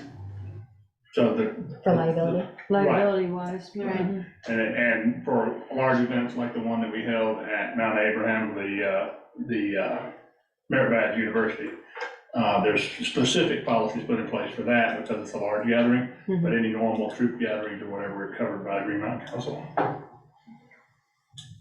So Bill, are you saying that currently that building's not insured? it might not be insured right now. I'm checking to see if this year's policy included it. We might have had it taken out. And it really didn't amount to much, but we thought, why pay for something that we're not? Right, and we talked about removing it. Yeah. I don't know if that's gonna make any difference in the decision, like, while I'm looking. Well, and if necessary, and I can talk to Eric about it, if necessary, we can put an additional policy. It's like $100 a year for the equipment that we have, that we're paying currently, so. Okay, any other questions? I just would like the caveat on it, if for some reason our dogs can't go to Middlebury anymore and we need to reuse that property for its use. We can't. We can't, wasn't it? Just It was condemned as a dog pound. but it could be put back as a dog pound if we did some improvements bigger. Don't want it just a blanket, say, yeah, they've got it, now we can't even, that's what I'm just saying. If we gave them 60-day notice or 90-day notice that, hey, we've got to use it for dog pound, then they'd have to vacate it, that's all. I wouldn't have an issue with that. I think it's still covered, actually. I don't think it came off. I realize we can't use it now, but we may have to come to that point where you gotta do some improvements, because we can't take them in Middlebury, or they're too large. There are too many down there now. Well, we don't have somebody who's gonna wanna go over there and take care of the dogs, and I think he's listening. It's kind of a sad place for a dog Yeah. to spend its time. Uh-oh, Uh-oh. Uh-oh, What'd you do? I didn't do anything. we just, looks like it's power to the TV. I did not touch. You didn't touch it, I'll be your witness. So folks, the lost the TV screen. You sent me a notice. So the folks that I got are it. online, we can't see you. Can you see me? I had a circle a can minute see. ago. There's a circle. Oh, they're still there. I can see you. There you go. Oh, There they really? are. Ta-da! I fixed it. So not quite, we've lost the owl. we can't see you guys there. Yeah, shake the computer a little bit. Oh, there goes the owl. Yeah, the owl has gone. Oh, No, it's coming back on. The speaker thing. there we go. Okay. Okay, so do we You need might want to to, start the video, though. oh, yeah, Speaker. Can you start the video? you can do it, Peeker. You got it down there, yeah, there you go. Perfect. There you go. So should we need to vote on this, correct? I would Yes. recommend. Okay, both. so we have a motion and a second, yes? Or did I miss that part? I don't think. I forget where we are, I'm sorry. All right, do we have a motion? I'll make a motion that we allow them to do it with, if in the caveat, the town did need it in emergency, with 90-day notice, we could get it back. Second. Okay, we have a motion and a second. Any further discussion? Okay, hearing none, shall we vote? All those in favor? Aye. Any opposed? Okay, Well, thank you. and you went from 60 to 90 days with Joel's proposals. There you go. It's all good, Bill. All right. Thanks, Bill. Everybody have a great We evening. work Thank around you. here. Thank you. It'd be 9 years before we need to make a proposal. All right, up next, Munson. Consider acceptance of Munson earth moving bid for the Pine Street water line replacement project at $617,850. Et cetera, et cetera. Et cetera, et cetera, et cetera. Much, much more. Yeah. What do we need to know? And Steve Palmer Steve's gonna is tell here. us something. He's gonna walk us through it. Hey, good evening, everybody. Let's Can you hear me? do the whole thing. He's Yep. gonna run us Hi, through Steve. it. Yes. Just the highlights, Steve, please. Yeah, I promised. She put 30 minutes on here and I said, wow, 30 minutes, I'll be sleeping. Holy mackerel. Well, I hope you don't take that long. How about 3? I'm at 3.0, right? Yeah, 3.0. There you go. Okay, Thanks, Steve. let's see. Do I have control of this by? I don't know, we can't see you. Oh, yeah, good point. I can, I will. Hang on, let me work on that. And Val's gonna make you a co-host. How's that? Any better? Yeah, now we can see you. Well, we can see you. I don't know if it's any better. Oh. Understandable.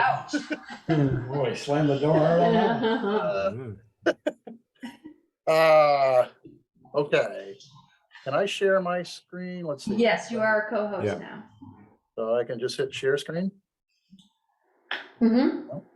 You don't have anything, How's that? anything we shouldn't see up on your screen. Nothing I'd be embarrassed about anyway. Put it that way. Hey, listen, this whole process started, We didn't get it. what's that? We don't have your You're not screen. sharing. Okay, Must be on a different screen.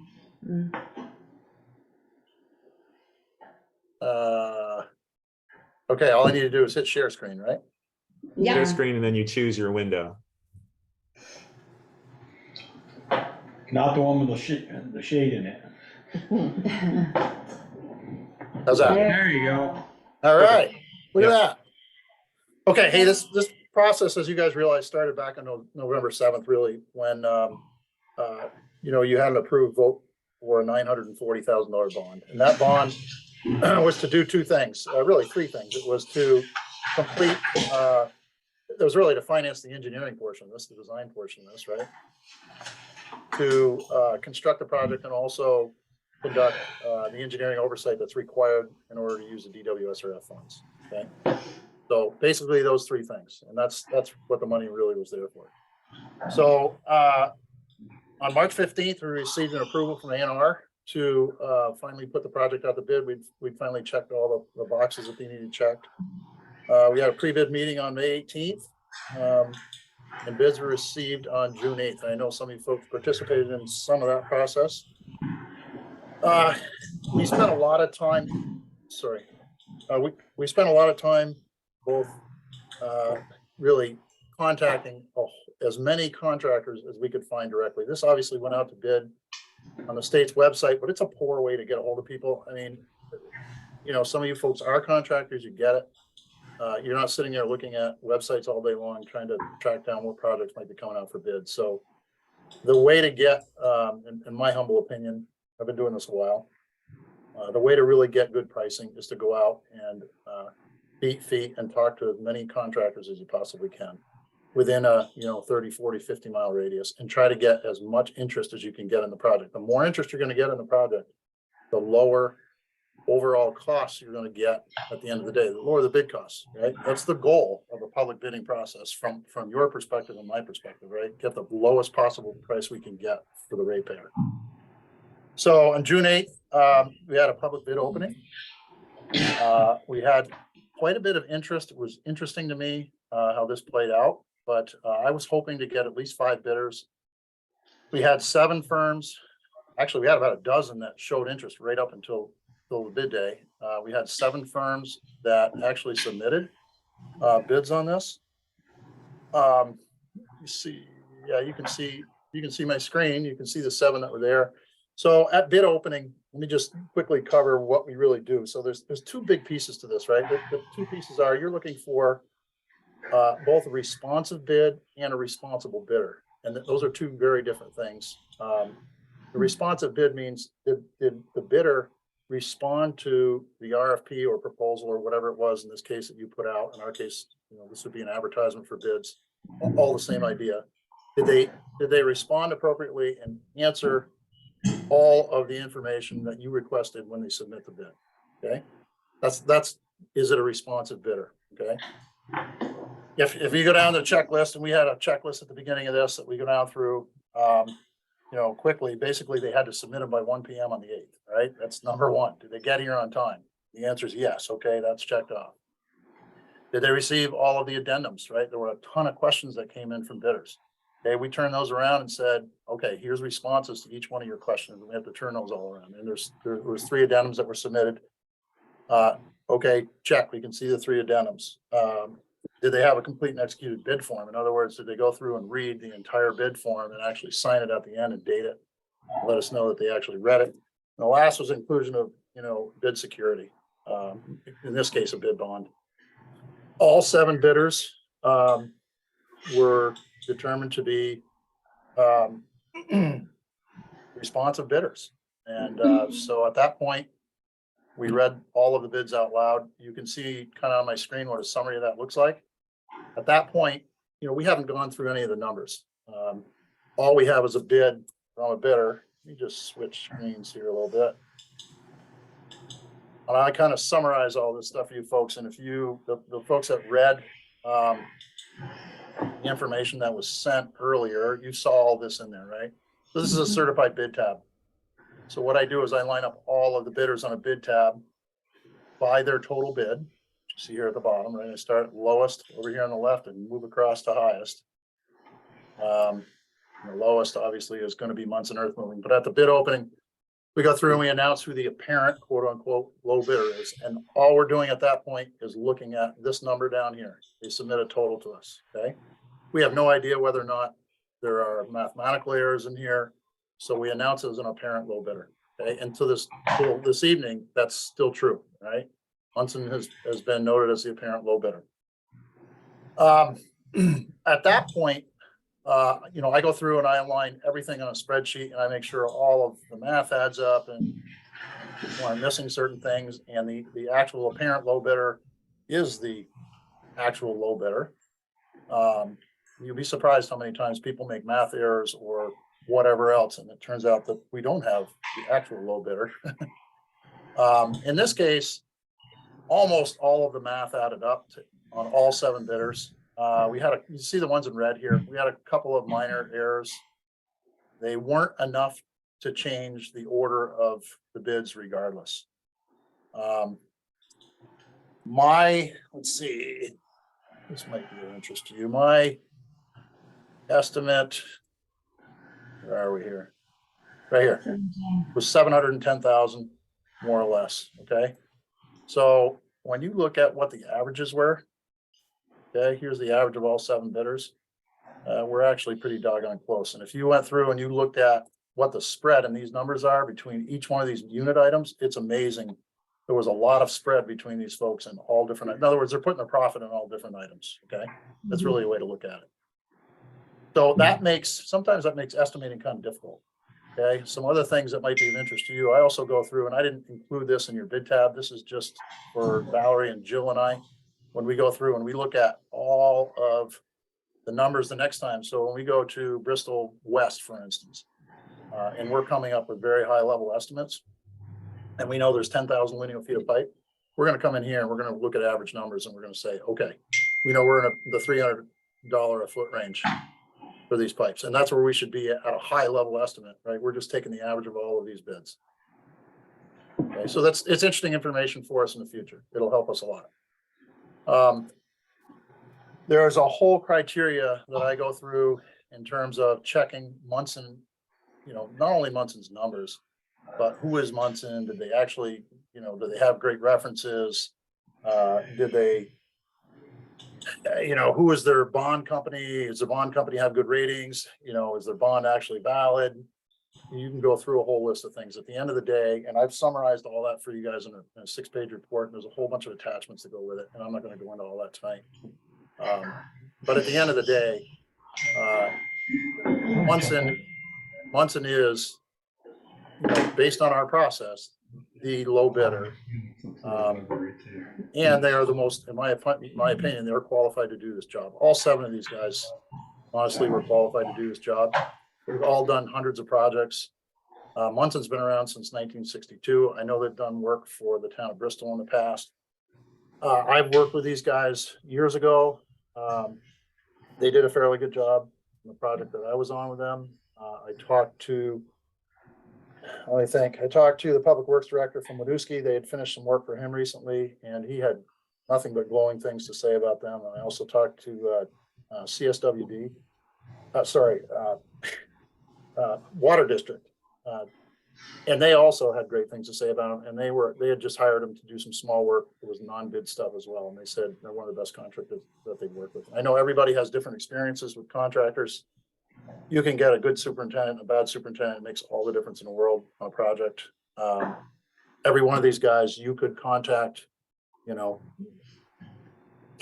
of the folks that they work for, and they probably wouldn't have great things to say about them. But in general, all of these folks are qualified to do this type of work. And I think Munson is probably as qualified as anybody else. They've done hundreds and hundreds of projects all around Vermont. It would be hard for anybody to say that they're not a qualified firm. So what does that mean? Let me go here. This is kind of a neat summary. Okay, so some of the things that Valerie and Jill and I are tracking, right, as we go. Where are we at in terms, we had an overall budget, right? Here's the approved bond, $940,000 to get all this done. Okay, here is, when I say an approved budget, that just means, here's what the original contract was for, okay? GME had a contract to do the engineering services. I believe that contract, and Valerie, you can correct me if I'm wrong, I had to guess at that one because I didn't have the contract in front of me. I had a number in here to finish up what GME had. They didn't bill $49,000. Okay, Valerie gave me this number the other day. They billed $21,518. I billed $13,000 to complete it, and here's where we're at. Okay, so we're in pretty good shape there. We're a lot less than what we originally budgeted. In terms of construction, okay, I'm not filling in anything over here because this is actual cost. I have no idea what that's going to be at the moment, but I think based on our bids, we're going to be a lot less than we budgeted for, which is great news, right? This came out, it couldn't come out any better. Our right now, our construction costs, okay, I had budgeted $710,000, but remember that didn't include contingency either. That was just what I envisioned the initial bids would come in at. Okay, we also put a 10% contingency in, which is a little bit more than we normally put in, but we're dealing with 1905 water line that nobody knows truly what's in the ground today. I mean, Jill's been super helpful in helping us put together as best of knowledge as we could. But I guarantee you we're going to find things that we did not anticipate. And it's nobody's fault. There just really isn't good maps and good as-built, not in today's terms anyway, of what's in the ground. So we're going to find some things. That's what this contingency money is about, right?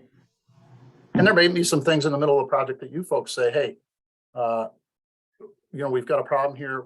we'd like to add X, Y, or Z in order to solve that problem, right? And the contractor's gonna come back and say, okay, we can do that for you.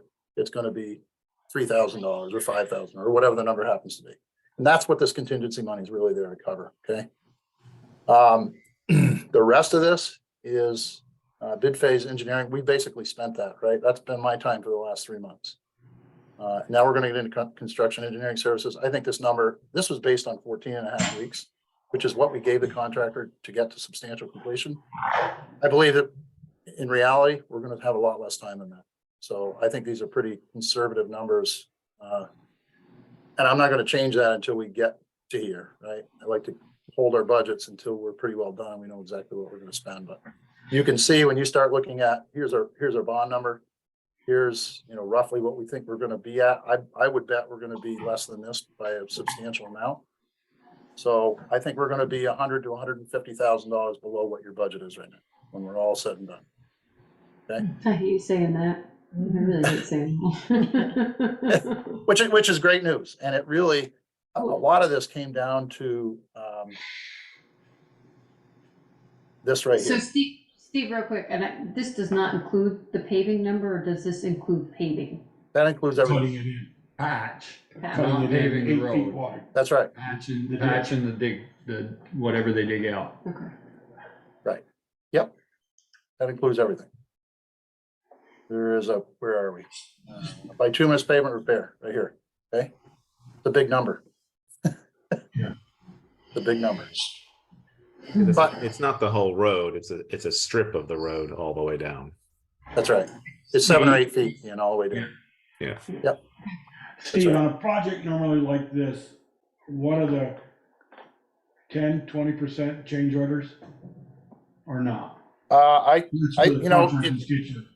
I put a 10% contingency in here, and that's what that's really meant to handle. I mean, unless we have a major change, there shouldn't be a change order unless we run into some utility we didn't envision or things that weren't mapped. Or there's changes that we decide mid-project we want to make for whatever reason. And did they give you a number per hour or whatever for that No. equipment for a change order? No, we didn't get an hourly rate, but everybody has a different way of approaching those things. And I depending on what it is, I normally say to them, we'd like a lump sum price. If it's, we need to spend an extra half a day doing X, Y, or Z, or there's some extra traffic control because we wanted to do something special, whatever that may be. I think it's easier for you folks. It's a heck of a lot easier to track this doing them with a lump sum. But we can certainly ask them for a time and material sheet once we get started too. That's not a big deal. So there's 100 ways to handle that. Like I said, I'm really happy with the way things came out. Like, this couldn't have come out any better from your perspective, I don't believe. We were really lucky. We had, I think there was 4 different contractors that told me they had absolutely no work lined up after August 1st, which has been unheard of in the last, in recent memory anyway, 10 years. People have been super, super busy. And I think that's why we ended up with this number. Honestly, if this had happened a year ago, I don't think we would be anywhere near that number. So in some regards, getting delayed may have been a good thing. Any questions? So your recommendation is Munson? Yeah, there's a $60,000 difference between Munson and Dale Percy, who's the second bidder. And it's, this is West Street, so I'm just curious how. Yeah, everybody in We this room complained knows how about West that. Street. Well, it was the form, It was all like the Steve said, it super- was the supervisor, yeah. Yeah. He was a difficult one. And you'll be on site most of the time, Steve, or no? Yeah, Or somebody from your staff? at least half the time. So we've got some other things. I'm hopefully going to be doing some things for Bristol West while this is going on too. So I don't think I'll be very far for a lot of this. Can we make sure we don't have that supervisor this time? I don't think any of those people even work for Munson anymore. Okay, So, let's hope so, given the issues that we had on that prior Right. project. and that's, honestly, that's part of Valerie and Jill and I's responsibilities. And we will work very closely with the contractor every single week on complaints, and there's going to be complaints.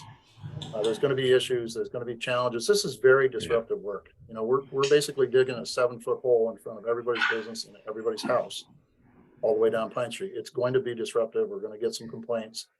But, you know, one of the things that I think really helps a lot, Valerie has committed to putting up a separate web page on your website so people can go in and get information. We're gonna hold some meetings with the public before we start with the contractor. And I think that goes a long way, just to let people know exactly what the phasing plan is, where they're gonna start, what kind of disruptions they envision happening, what the initial traffic control plan is gonna be.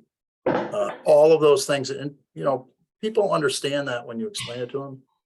And then, you know, we provide information for them for contacts, and Jill will be talking with the residents when it comes down to, you know, service interruptions, utilities. All of that kind of communication goes a long way, and you guys get, you know, 1/10 the amount of complaints that you'll get if we don't do a good job at the public relations part of this. So Right. we'll work pretty hard at that. It's also very necessary work. It's not even Absolutely. like we're putting in new lines, which are kind of, we have to do that anyway, but this is like replacing lines that are well beyond their lifespan. And it's a very important thing to do, and will improve our system a tremendous amount. Right. And people understand that, Ian. That's very important. You're right. People do understand that, though. And I think you saw that in your bond vote. Well, I make a motion, we award the contract to Munson Earth Moving for $617,850. If I could add a little detail, the motion could be subject to the loan approval through the Vermont Agency of Natural Resources Drinking Water State Revolving Loan Fund. With Just that. what he said. Yeah. Just what he said. I want you to repeat that, Beaker. I'll second. I'll second. Okay, good. Right. Many seconds. So any other discussion? Okay, all those in favor? All right. Aye. Aye. Anyone opposed? Okay. Thank you. Yes. That's great. Thanks. Thank you, Well, Steve. And thank you everyone who reviewed those proposals. That was great work. That must have been grueling. Well, he's got a system, which helps. Yeah. Yeah. It Yeah, does. Steve's organized, which is fantastic. Yeah. All right. Well, thank you very much. Thanks, How Steve. do I give this back to you? I'm going to stop it for you. There you Okay. go. Thank you. Thanks, Steve. Thank you. I just want to make a comment that since I've been on board now almost 6 years, every year Joel has said, when are we gonna get this project done? When are we gonna get this done? And here we are, so. Sometime. Remember, Correct. 15 years ago when Bill Bryant was here, he told my brother Peter he wanted to pave Pine Street. He goes, no, don't do that.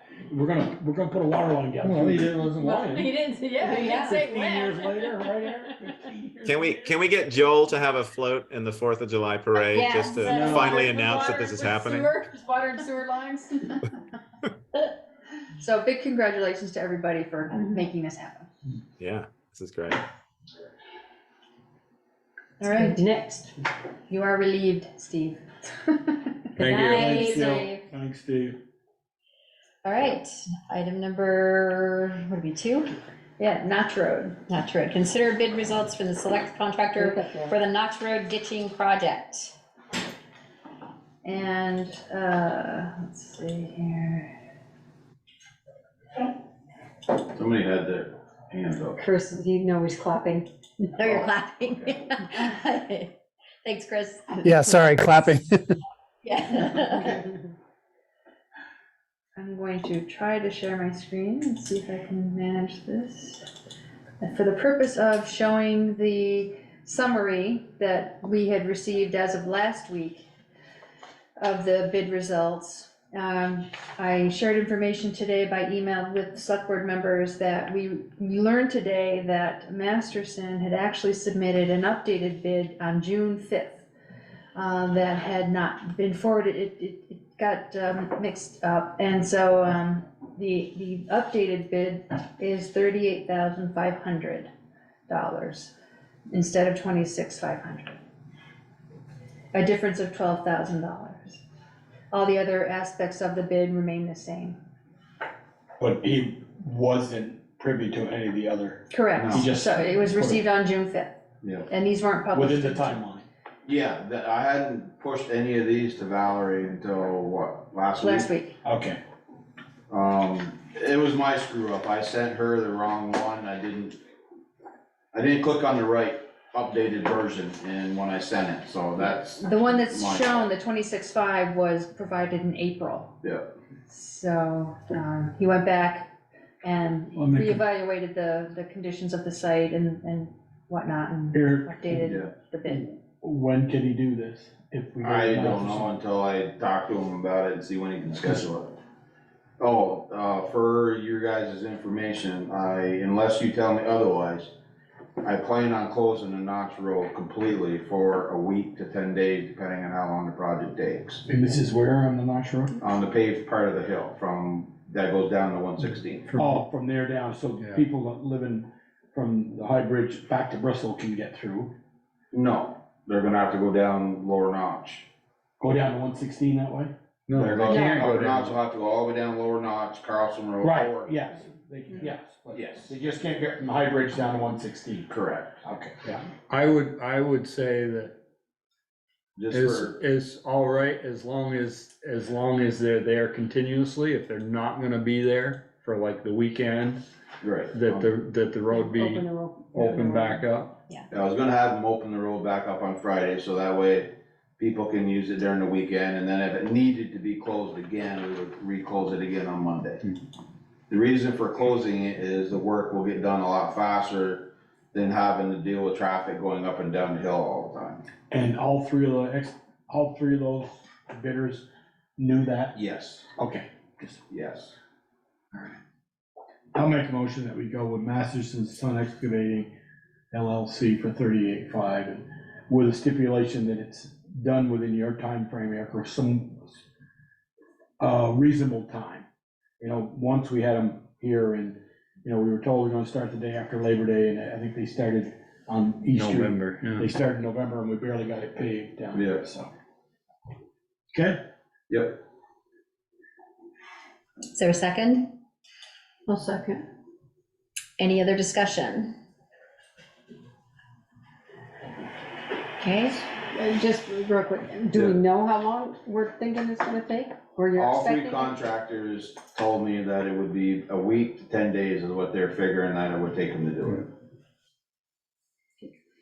Provided, that's of course, depending on how big the Goonies are, once they get into the bank, Goonies? rocks. rocks. I was just- Rocks, I knew what it is. That's what you call Big, them, big huh? rocks. Goonies. Big, big. Okay, you learn something new every day. Get okay. And the trees, we've already.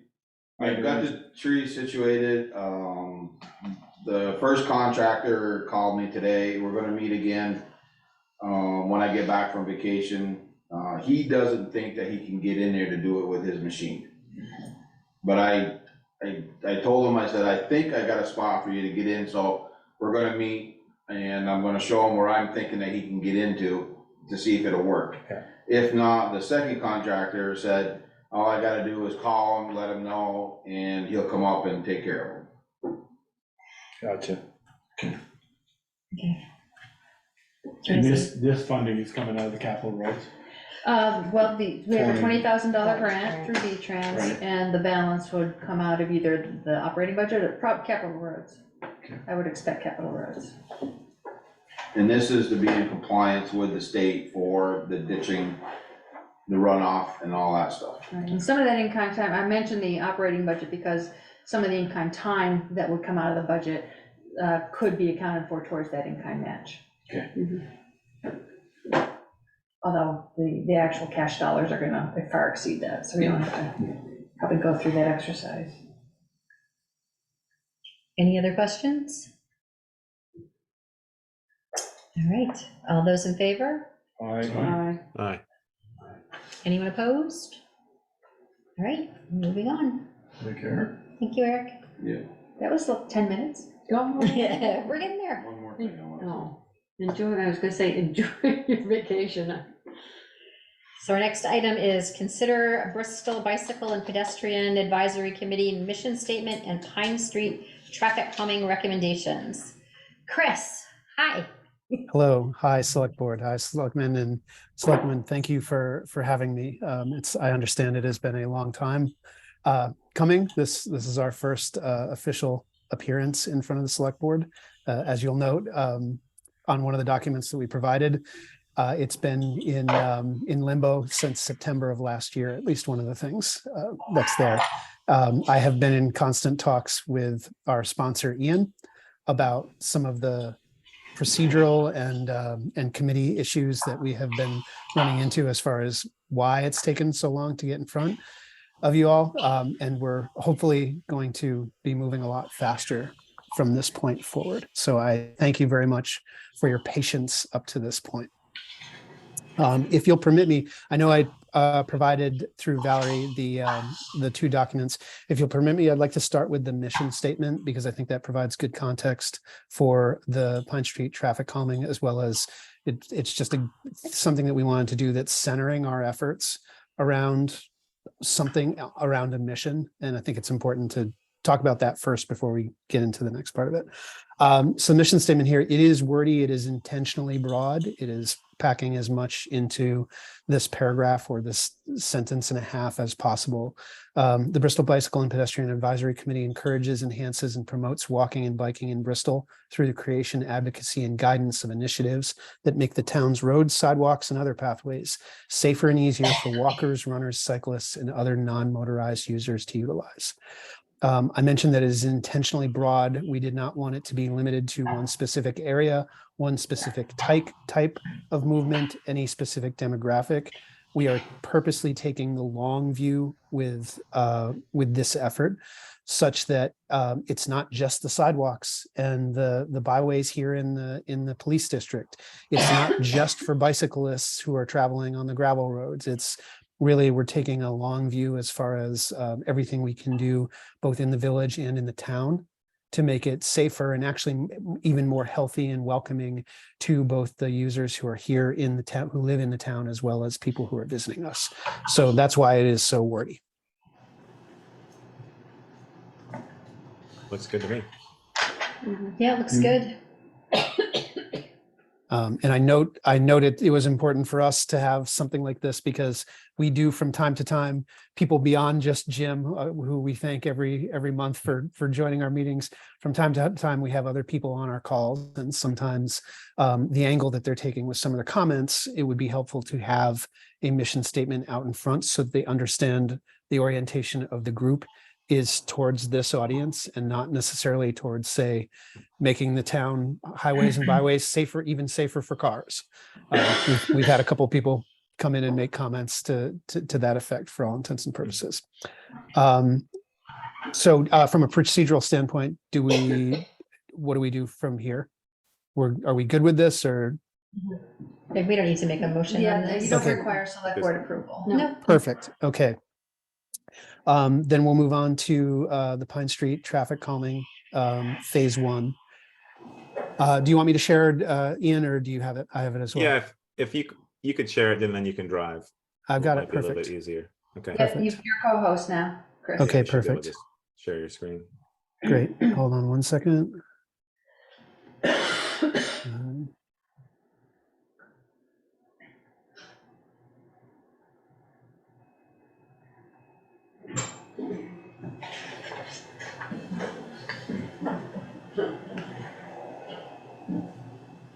Okay, can everybody see this? Yep. Yes. Great. So there's some context up front here. Pine Street was identified a couple years ago by the ad hoc committee that was obviously the predecessors to the BPAC as an area that needed attention in the short term. Previously, the select board had approved a traffic calming pedestrian bicycle lane, otherwise known as an advisory lane. In most communities, that's what that's called, and budgeted for by the select board for last summer, actually. And I know you're all familiar with this. In the interim, Ian brought to us a request from you all that we create an interim proposal that is a stepping stone potentially towards an advisory lane thing. And he had communicated that there were concerns around people understanding and being able to deal with something as different as an advisory lane approach, especially on a pathway or a byway as narrow as Pine Street, and Pine Street is, as you all know, very narrow. So up to that point, we had, and even through that point, we had considerable feedback from a variety of Pine Street residents indicating, regardless of what we do, that there's an overwhelming need for and support for a multifaceted approach to traffic on Pine Street. So that interim proposal suggested from you all was to look at increasing the number of stop signs that were on Pine Street. So when we took a step back and looked at why stop signs might be a good approach for Pine Street traffic calming, it became obvious that, you know, I'll just read from here, while aspects of the pedestrian and bike lanes have already been approved and budgeted for, there's a need to ultimately for this to be a sustainable success on Pine Street. So we didn't want to jump ahead with the advisory lane project and then have that backfire in any way. So hence the iterative approach. So stop signs at specific intersections can provide an iterative approach, since obviously people understand stop signs. We don't have to, there's no learning curve with how they work. They would have a combined effect together with what at the time had been talked about lowering the police district speed limit to 25 miles an hour, of making Pine Street more friendly and traversable by slowing down traffic, as well as making the intersections, at least one of it, which is extremely challenging right now, the one at Pine and Munsell, easier for users traveling in all directions. You all know that Pine is effectively part of the big and small walking and biking loops, and it also coexists as the main way that people are end running the stoplights and other ways that we have in the town right now of slowing traffic down as they go to and from West Street to North Street. So a few notes from our survey of Pine Street. Obviously it runs east to west. It's approximately 5.5 miles long. There are 5 T intersections. 4 of these intersections have stop signs on the northbound street sides. The terminus at North Street has a stop sign on the eastbound side. The Pine to Liberty route is used, as noted, as a bypass due to its lack of stop signs. The west to south run has no stop signs at all. And the current Pine Munsell intersection stop sign is about 30 feet back from Pine, due to the fact that that both sides have radius, not unlike the other end of the intersection of Pine, West Pleasant and Munsell. It has radiused corners. It doesn't have sharp corners, preventing us from locating a stop sign closer to the actual street. That combined with the hill that Bristol Works is on, as well as the trees on the other side of the street, make visibility extremely difficult for any traffic that's coming from Munsell, either turning left or right onto Pine.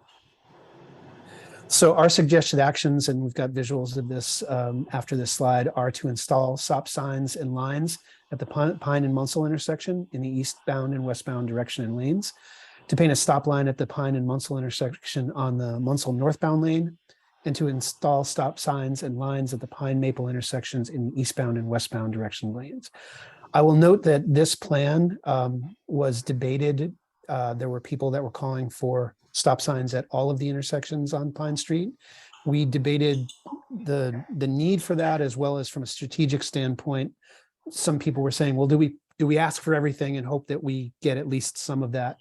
The proposal that we're putting in front of you is what we are asking for. It is not us asking for more and hoping we get a percentage of it. It is after asking a variety of people and considering any number of other things, we feel like it's the right thing to do. Quick visuals here that note Pine Street, satellite view, the current stop sign survey, the proposed intersection, the proposed new stop signs at both Maple and Munsell, and then just visualizations of what each of those can be. You can see in this picture here, as noted, about how far back the stop sign is on Munsell. You can't even see it in this photo, the Munsell side. So that indicates, just a pretty drastic situation that actually, as you all know, gets worse when it comes to the wintertime, and that starts getting piled up with snow. Looking at the same intersection from the other end, and then looking at the Pine Maple intersection as well. So again, this was in response to a staged or phased approach for Pine Street traffic calming. it is, I think, again, something that, having talked with people on Pine Street, they're welcoming of it. There are, again, though, people that are on Pine Street that are hoping that this is a phase thing, that there's going to be another set of initiatives on Pine. We have been in talks with a variety of different groups that support these types of initiatives, including Local Motion, who have done efforts to support advisory lanes. We know that advisory lanes are challenging from any number of reasons for Pine Street, but we also know that the thing that makes them challenging also probably warrants their use there. That said, we feel like, again, everybody knows what a stop sign is, and by being able to slow that traffic down in at least one of those intersections, if not both of them, will go a tremendous way towards calming traffic overall on Pine Street. Okay, thanks, Chris. Right. Any questions? Or, yeah. Yeah, Bruce, comments or concerns?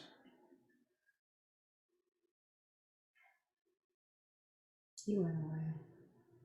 He's sleeping. Chris, can you bring back the, I don't care which one, I'm gonna ask a question on both of them, the Munsell sure. Avenue. Yep.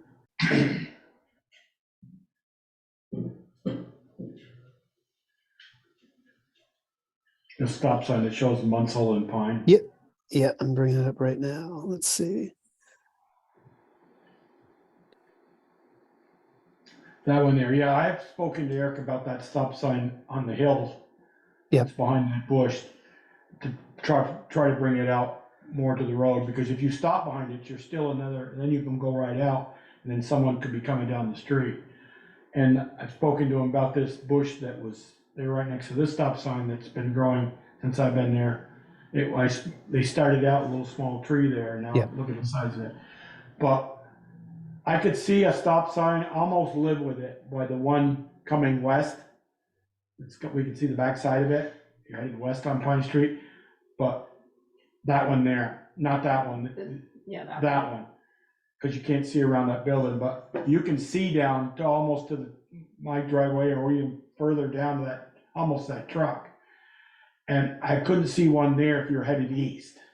The whole purpose of these is to slow Slow traffic. traffic, Is to yeah. slow the It's not because you can't see. Well, you guys ought to live there for 38 years and you're gonna hear the brakes Mhm.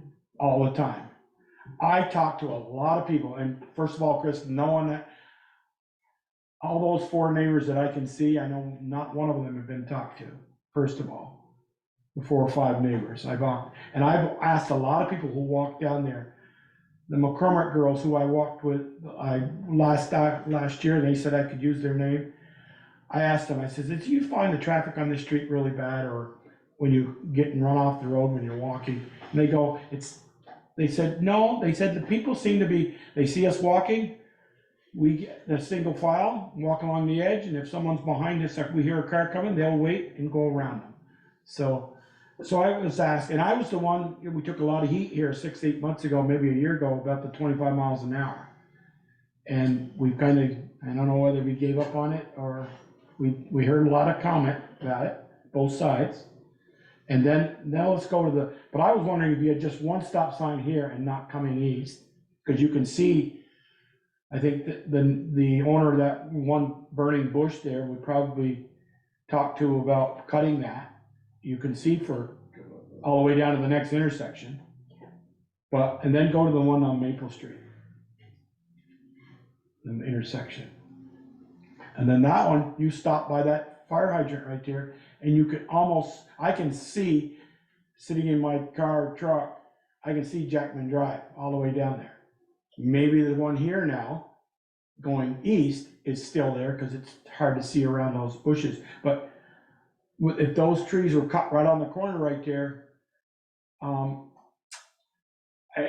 I think you could see almost all the way down to Munsell Avenue. Where's the stop sign on that road? Straight to the left of the. It's right behind the stop sign that you can't see. It's right next, just south of that, of the of the fire hydrant. Fire hydrant.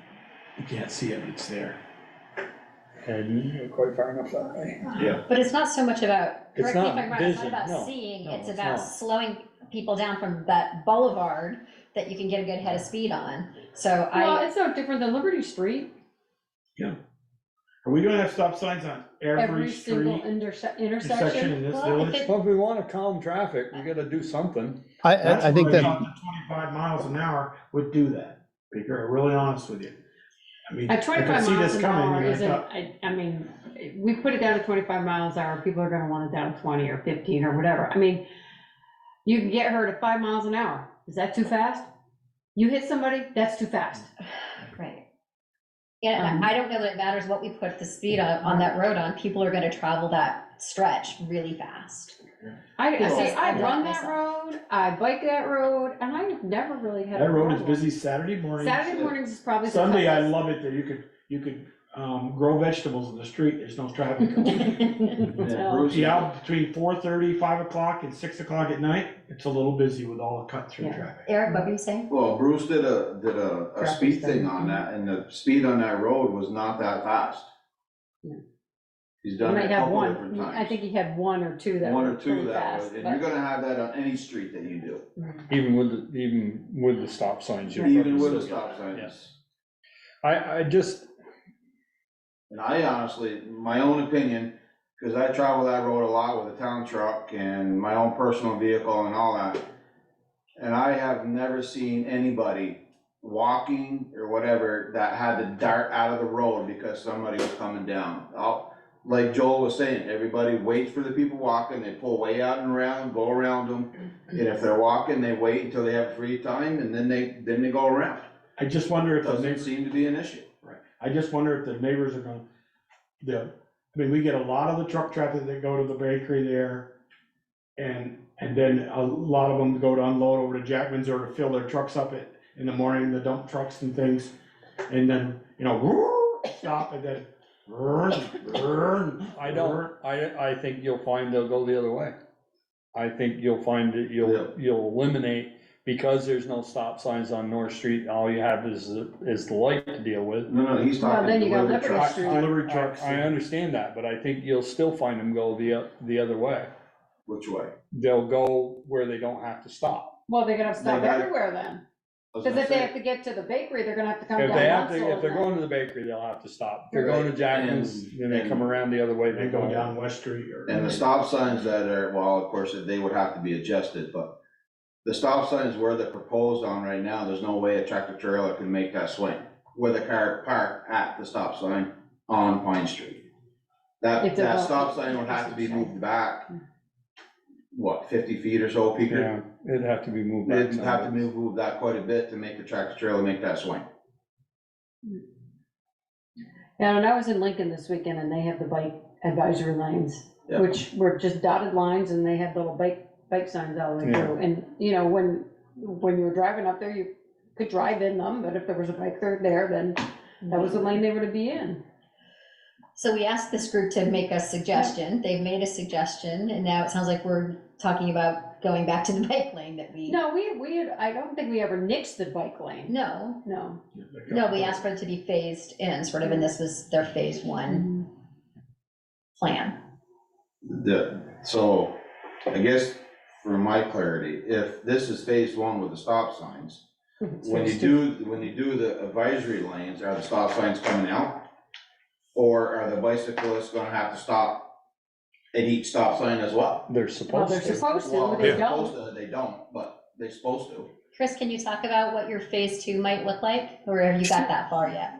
Sure, I'd like to go back for a second, and if I could, and address some of the comments over the last couple minutes. First of all, the road is not legally wide enough to be considered a two-lane road by either Vermont DOT or the US DOT. It is at its widest in most spaces, it is 22 feet wide. A double lane road is supposed to be 38 feet wide. So inherently, the road is not a safe road for bike, pedestrian, and car travel in both directions in its current form. Widening the road is not an option. I know I'm not the select board, but all the stuff that you all just said about the water main thing and how long it took to get that done, I can't imagine that anybody has the political will to say, let's make the road 38 feet wide. So You know, it all your is, homeowners won't agree to that. yeah, exactly. Chris, I'm sorry? Do we have any street besides east and west in North Street 38 feet wide. I do not know. Our focus, Is Liberty I Street can, that wide? Or where we have sidewalks, it doesn't need to be. He's saying in order to accommodate pedestrian traffic. correct. Well, Correct. North Street's As- And we only asked him to look We at have Pine Street. sidewalks. Yeah, but it's not for Correct. bikes. Correct. That's exactly where I was going. So as a street that does not have a sidewalk option on it, and again, I believe, I don't know how many years ago, I think somebody said it was 7 years ago, it could have been 10, that a sidewalk was looked at and it was also deemed basically for whatever reason, that was not going to be an option. Last year in the United States was the highest pedestrian fatality record in the last 30-something years, something like since 1981. So we have a situation there where the street is a dangerous street, not just for a person coming down it on a bike or on their feet, but it is not considered a 2-lane street from the standpoint of what constitutes that. Anything here will help that slow this down. It's not these stop signs were not about visibility. They were about actually slowing down what is happening in some of those more troubling intersections. As far as whether bicycles are stopping at these stop signs or at all stop signs, I think it is incorrect to paint every single bicyclist as a bicyclist that does not stop at those stop signs. Are there people on bicycles that don't stop at stop signs? Of course there are, but there are also plenty, especially on the kid side, who are being trained to stop at those stop signs who are stopping. This is not meant to be a plan that suddenly forces behaviors onto bicyclists and pedestrians. It's meant to make that road slightly safer than it is in its current form, with no guarantees that accidents won't happen or that people won't run those stop signs. I can't guarantee you that bicyclists aren't going to stop at those stop signs, just like you can't guarantee me that all the cars that are running those stop signs every single day are suddenly going to change their behaviors if those stop signs are there. I'd like the cars to stop the corner of Liberty and Pine for just once. I sit there and watch them go through that like nothing. Right here, like here. Yeah, they go through that one quite a bit. Chris, if this is your phase 1, can you talk a little bit about what phase 2 might look like? So Darla, we're looking at a couple things right now. We're I don't want to overstate what we're doing, but in parallel with this, we're going to be looking at a couple other areas that people have been asking us about. One is Mountain, the transition from Mountain down into down towards north as the sidewalk ends and it goes down through the S's towards North Devon Lane, I believe. So we're going to be looking at some of those areas too, as some places where we can potentially make some suggestions. I think advisory lanes should be on the table for that. Local Motion has offered to help us in both the front end as well as in the back end of what planning for that would look like, including public outreach to query people, to survey people, as well as to get people to understand how advisory lanes typically function. So that hopefully, if we did move forward with that, whether it was for the end of Mountain or for phase 2 of Pine Street, that hopefully some of that would deal with some of the concerns that the select board had that got us to coming to you with this interim step. The gang from Local Motion has been every other day sending us information on the advisory lane thing, because I think they're firm believers in it. They've seen it work. They've got plenty of groups that they do outreach with across the country that have seen success with it as well. So I think it would be something like that, because again, we're not going to widen Pine Street. We're not going to put in a sidewalk. We're not going to do the traditional things that you would do to make an avenue like that, in quotes, safe, at least for pedestrians, if not cyclists as well. Thanks, Chris. Ian, did you have a question? I think I cut you off before. I think I support this. I think it's an excellent idea. As Eric said, if it does change to a pedestrian lane, then perhaps we can revisit. But maybe we try stop signs in these locations for a year, and we use resources that maybe Local Motion has offered to be able to survey people. Maybe the advisory committee with Chris, does a survey over the next year if we agree to put these in, and just see how it improves. I know I myself walk the town a lot and bike with my kids. And I rarely feel safe on Pine Street, given the nature of how narrow the road is and the cars that come down there. And even if the cars aren't moving at speed, it's still a very dangerous situation, especially when you have two and you're always having to look behind you and see what's happening as cars pass by you. So anything that can make cars go slower on that road, I think is a benefit. And I think Peaker's right in terms of people who are using that as to quickly get down and get up Liberty to sort of avoid the intersection may change their minds if there are stop signs. But it'd be interesting just to sort of see what happens if we put those in. You know, it doesn't have to be a permanent thing. I think we could put these up. As Chris said, people understand what a stop sign is. I don't think they're going to blow through it. They're going to see it. They're going to stop. And maybe we just try it for a year and see what happens. It just occurred to me that in order for the stop signs to be enforceable, the town would need to update its traffic ordinance and list those as signed intersections. Otherwise, you can't do anything about it. You can stop or blow through them, you can't get a ticket. Correct. But that's not hard to change the ordinance. Yeah, right.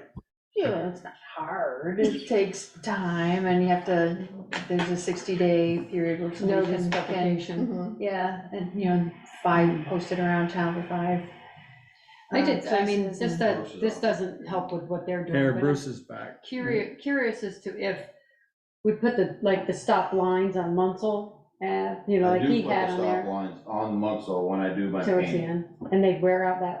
Oh, yeah, the paint, the way, where the tractor trailers come around, Yeah. they just scuff them right off. So even putting the lines on Pine Street's gonna be the same thing, they're not gonna be there. Yeah, they're gonna scuff that line off on Pine Street when they make that corner with the tractor trailer.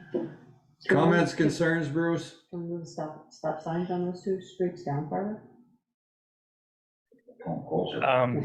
Whatever you decide to do, we will enforce what we can. I will tell you that sitting on many of the streets, stop signs are not adhered to as much as they should be. But if they see a police car, they come to a complete stop. And same thing with the speed, and we don't sit and hide like behind bushes or trees or buildings, but I haven't seen excessive speed on Pine Street when we sit there. I think for most of the time, people recognize that the street is narrow and they're going to be cautious. There's only a handful of people that walk down, side by side and ignore the traffic when they're walking. But overall, people are cautious, especially if they're from town. So stop signs, you want to put them in there, there'll be more stops and there'll be more tickets for stop signs and you'll hear more complaints about people getting tickets, but it's whatever you want me to do. Thanks. One of the things, Chris, that I've seen as I travel around with our camper and my wife is Plainfield, Danville. They got the little signs that say, please slow down like your kids live here. The little plastic pop-up Yep. signs. Chris has one in his yard. Yes, constantly, yes. Yeah, so, but, if we could give the kids a ticket to the parents who let their kids play in the road, we'd probably get more in ticket fines than that. We would stop sign violations in this village sometimes. Kids are always playing in the road. My dad always said, don't play in the road, we couldn't in North Street. We'd have gotten killed with Peter going by. Oh, my parents No. used to tell us to go play in the road. There's a group around about everywhere. You could see with a basketball hoop, they're having a game going on, and you Yep. gotta You tap gotta the stop and horn and wait. slow down, and then they'll get out. Yep. The other way, and then they're back at it, so, but. I think I'll end by saying we obviously leave it to the select board to decide what is in the best interests of the town, and the calculations that you all make to arrive at what that is are certainly beyond my ability to understand them.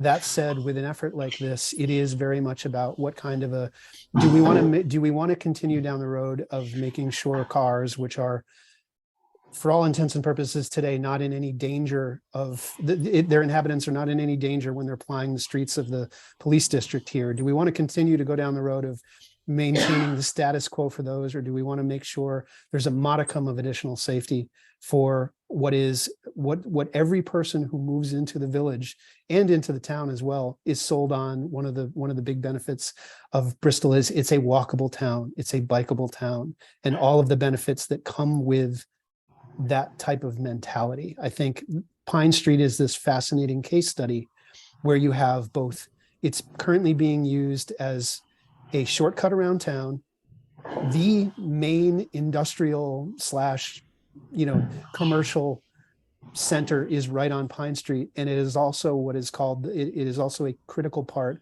of people's biking and walking loops.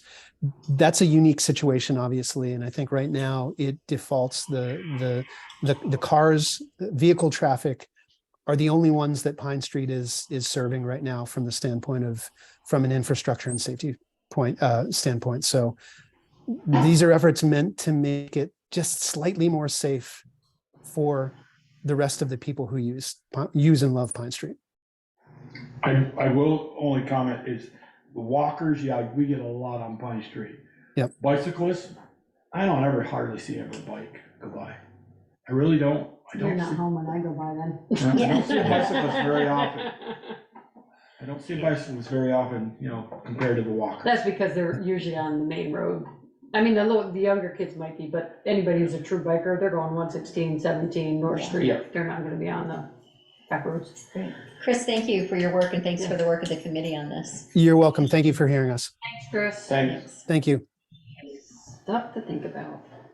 So, I mean, Yeah. do you want to, are people willing to implement something like this? I'd make a motion and support it and try it for a year to see how it works for us. I'll go back to my comment about the ordinance needing to be amended, and if the ordinance is amended, it's slightly permanent. I mean, you can unamend it, you can take it out again, but once it's in there, you're probably not going to do that. And you can choose not to enforce it by if you wanted to take the signs back down and not go through the effort of amending the ordinance to take that out. You can still be in there, but if you don't put the signs up, you don't enforce it. So I don't want to forget the ordinance part of the process. Yeah, right. Darla, could we ask, is there any comments from the public on the screen or in the audience? Absolutely. Any ideas, thoughts on this from folks who use the roads? Beth, go ahead. I have actually used it in the winter, and I did find that down near the bakery place, it was a little more touchy than the rest of it. The rest of it was fine, but I don't know, it might have been the time of day, but there was more than one truck that was unloading, and there were people walking their dogs one way, and we were going another way, and it was snowy and slippery, but, it was just that one spot. Jimmy's. Jim, go ahead. First of all, it's typical what you guys do. A small group comes up with a situation and boom, form a committee. I don't recall of many accidents of pedestrians or bicyclists getting hit in that area. I think Bruce can back me up on that one. This is a seasonal thing. The amount of people that use this, very rare. I travel that area a lot myself. And I slow down when I see people, like cars coming the other way, slow down. I think it's a waste of money and time. We should be thinking about more important things to worry about. A possible few people that are going to use this. Let's not just jump into something and put up signs and change ordinances, waste of time. The people mean well, but they're all on their own agenda. They're all into the bicycle thing, and that's their thing to do.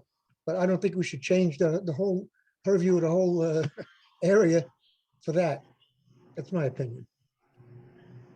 It's Jim. Anyone else? Yes. Yes. One thing, a tractor trailer is almost impossible to fit on Pine Street, any other street than Liberty Street.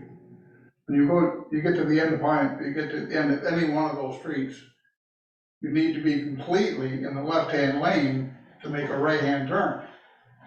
And then traffic can't turn, you're all screwed up. Liberty Street is pretty good because you can see all the way down past Joel's house. then you can put the tractor out in the other lane, whoop like this, and you're right around there fine. If that was designated a truck route, didn't let them come in from North Street, because then they get all goofed up. Anyone doesn't know where they're going, they're trying to get to the bakery, they're going in the wrong way. They have to get So to if the the truck route was Liberty Street only, that would, I think, eliminate most of the truck problems. And I think you have a good idea, Joel, of 25 miles an hour. I don't think there's a problem with speed on that road, but that makes, when you see a 25-mile-an-hour speed zone, you automatically think, I need to go slower. But the stop signs, I'm thinking, geez, like people are not gonna pay any attention to that, stopping at Munsell, stopping again at Maple. For the minutes, can you please identify yourself? Paul Jackman. Oh, thank you. And there has been tractor trailers, only one can back in at the bakery at a time, there's been another one between there and the corner waiting. Yeah. Because they can't go beyond the bakery, because then they block the entrance to the Mountain Health Center. Where do they back in? They back in from The Pine, loading right? dock right It's there. on Pine. Yeah, Yeah. it's on Pine. They have, normally they come out from Munsell and go, or come out from Liberty. And I know when they used to go True Value with Martin's and now Aubuchon's, they will come unload on the west side of Martin's, of course, at Aubuchon's now, and then go up by Darrell's, go up West Pleasant, and then go back out to Munsell. But that's a tough turn to, by That's a tough Uncle turn. Gerald's, that's a tough turn to head west to turn. Yeah. Well, it's tough when they unload at Maple Fields. Yeah. Any further, do we need to take any, actually, we have a motion from Ian. Do we want to discuss this at a later time? How do we want to proceed? I'm really not big on the stop signs. I mean, if they go up, they'll never come back down. You know, that's just how I feel. I mean, even if we do the pedestrian lanes, they'll never come back down. If that's. Yeah, I wouldn't expect they would. If they Right. went up, they would come back down. Right. One thought would be like, if he's got, the proposal is to do a stop sign at Munsell and Pine and Maple and Pine. Whatever, if you do one stop sign like at Munsell going west and one stop sign at Maple coming east, so it's not like a three-way stop, but like a two-way stop. I don't know if that's, I'm just trying to figure out, it's like, stop, go, stop, go, stop, go, I mean, we already have that on Pleasant. Do people not respect the stop signs heading Pleasant? That's our longest To me, stretch. Pleasant's different because they're four-way intersections. They're not they're not a T intersection. Sure. I mean, they're a four-way intersection. So, to me, that's, I just have a different mindset. And if you remember, when we were discussing the speed limits, that we had people on Maple Street that wanted us stop the traffic coming off west and head out Maple was going too fast, and they wanted stop signs at the corner of Maple and Church going both ways, or coming up from West Street, they wanted a stop sign Well, you there. also got Elm and Taylor. And Elm and Taylor. Right. Taylor and Pleasant. Yeah, Taylor and Pleasant. Well, there is a There is a stop, stop yeah, sign. well, Well, the Elm, not Pleasant. Elm, not on Yeah. Pleasant. Pleasant, Right. no. So, All right, well, we've gone well beyond our allotted time on this subject. So just wondering what's the pleasure of the board here to move forward? And I also just want to say again that we asked Chris's committee to come up with a suggestion. This isn't just a citizen group that came forward and said, we want to do this. This is a town committee that we asked for their input. So I just want to make that point. No, I understand that. It's not like we're No, nixing their ideas or No, and I we're wasn't putting saying back, that but. for you, Michelle. I was Yeah. saying that for the general public who may not know that. I mean, for me, I guess I'd just like to think about it a little bit and see how I really feel, because right now I'm not for putting that many them all more up. stop signs on. So should we put this on an agenda for a later time I to revisit it? think hearing the other side of it and people being upset about it, I think that originally I proposed stop signs on every intersection in Bristol to slow people down, figuring that, and it did, it raised the stir, and it's still a sticking point, but maybe Michelle's idea of one eastbound and one westbound at different intersections would be a way to start. And see, I don't know if that would make more of a mess, you know, with somebody, if you got one on a Maple and they have to stop coming east, but the other one doesn't, it's like, that may create more chaos, I don't know. Yeah, Well, I wouldn't be in favor of that. If you're Yeah, gonna put a stop sign, you put, you know, all always. directions Yeah. at each intersection. I think that is less confusing. You ever driven down Park Street, Route 73 in Brandon then? Mhm. Because High Street and one-way Park Street's got a stop sign, the other one, they got a sign up. Traffic coming from the west does Doesn't stop. does not have to stop. Chris, did you want to say something else? No, I'm just actively listening. No. Okay, no, I just like popped back on, so I just Yep. wanted to check in. All right, so it sounds like we'll. well, we got a rise out of Bruce anyway. He was getting his supper. There we go. Getting his supper. All right, so it sounds like we'll think on this a little bit, put it on an agenda for another time. To a point of order, because there's already a motion on the. There was no second. There was no second. Thank you. Okay, Well, in terms of another time, do we want to set a benchmark? Because it'll be easy to let it just to drop let it off. just fade. Well, if we have to, if we choose to go that route and we have to do an ordinance and everything, if we wait too long, it'll be winter before it happens. So within the next. Yeah, month? but if we have to change the ordinance, the best time to change it would be over the winter, because there's not as many people on the road. True. True. Because there's a time frame for doing all that. 60 days. Yeah. Yep. No, Within it's in- 60 I'm days, looking at- or 60, is that what you're saying? Revisit it again within that time frame, or? Well, 60 No, we're days just is what saying, it takes to do it. Gotcha. To do the ordinance, and that would be the time to do it, is when there are less people on the road, but. Because if we start it now, it's not gonna be done for the summer. If we go that way, yeah. Right. So if we look at, the next meeting would be July 10, the meeting after that is July 24. Do we want to revisit it within that time frame? Or fall. Or fall? I would say fall, for me, I would just say fall.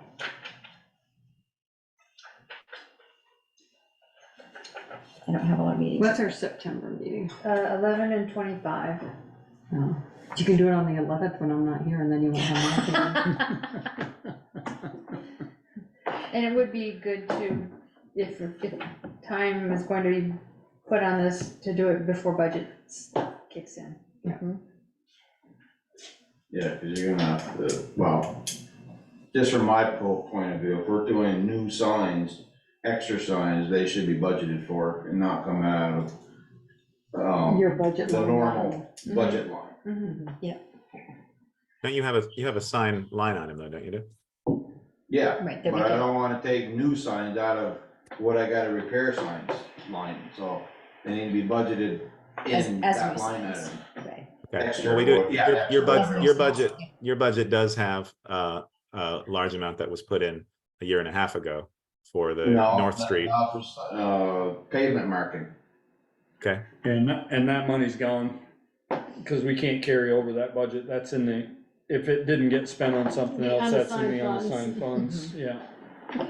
well, at least we know we've got that in our unassigned funds. Yeah, there you go. All right, so looking at those dates in September, I'm gonna say the 25th. Works for me. You really want me here? Sorry, huh? Michelle, but I do. Yeah, nice.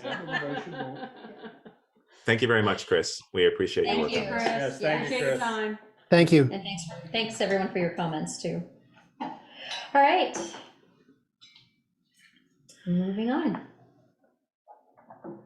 Follow up on the Notch Road neighborhood complaints and demands for zoning enforcement regarding Masterson's construction activities. I'm going to ask if there's new information to be shared with the board and that we not, review what's already been said. Well, let me read my statement. Was that the one you already read, Tom, or is this the new one? This is a new one. Okay, I live on, my name is Tom Fox, I live on the Notch Road, and I am considered a person of interest in the conditional use permit application of Masterson's Development Properties LLC, call me applicant. I am here to request that the select board instruct the zoning administrator to collect fees for the applicant for beginning a project that requires a permit before the permit was issued. This project was in fact begun before the permit application was filed. Fees listed on the zoning permit application are $160 for commercial industrial construction. The penalty fee for development without a permit is listed as 4 times the permit fee, or $640. There is no discretion on the zoning permit application for the zoning administrator to not impose or to reduce this fee. The penalty fee is in addition to the application fee. And if the applicant paid the application fee of $160 when the application was filed, apparently 2 years before the project, 2 years after the project was begun, the applicant must also pay the additional $640 fee. The applicant stated that the business is currently in operation.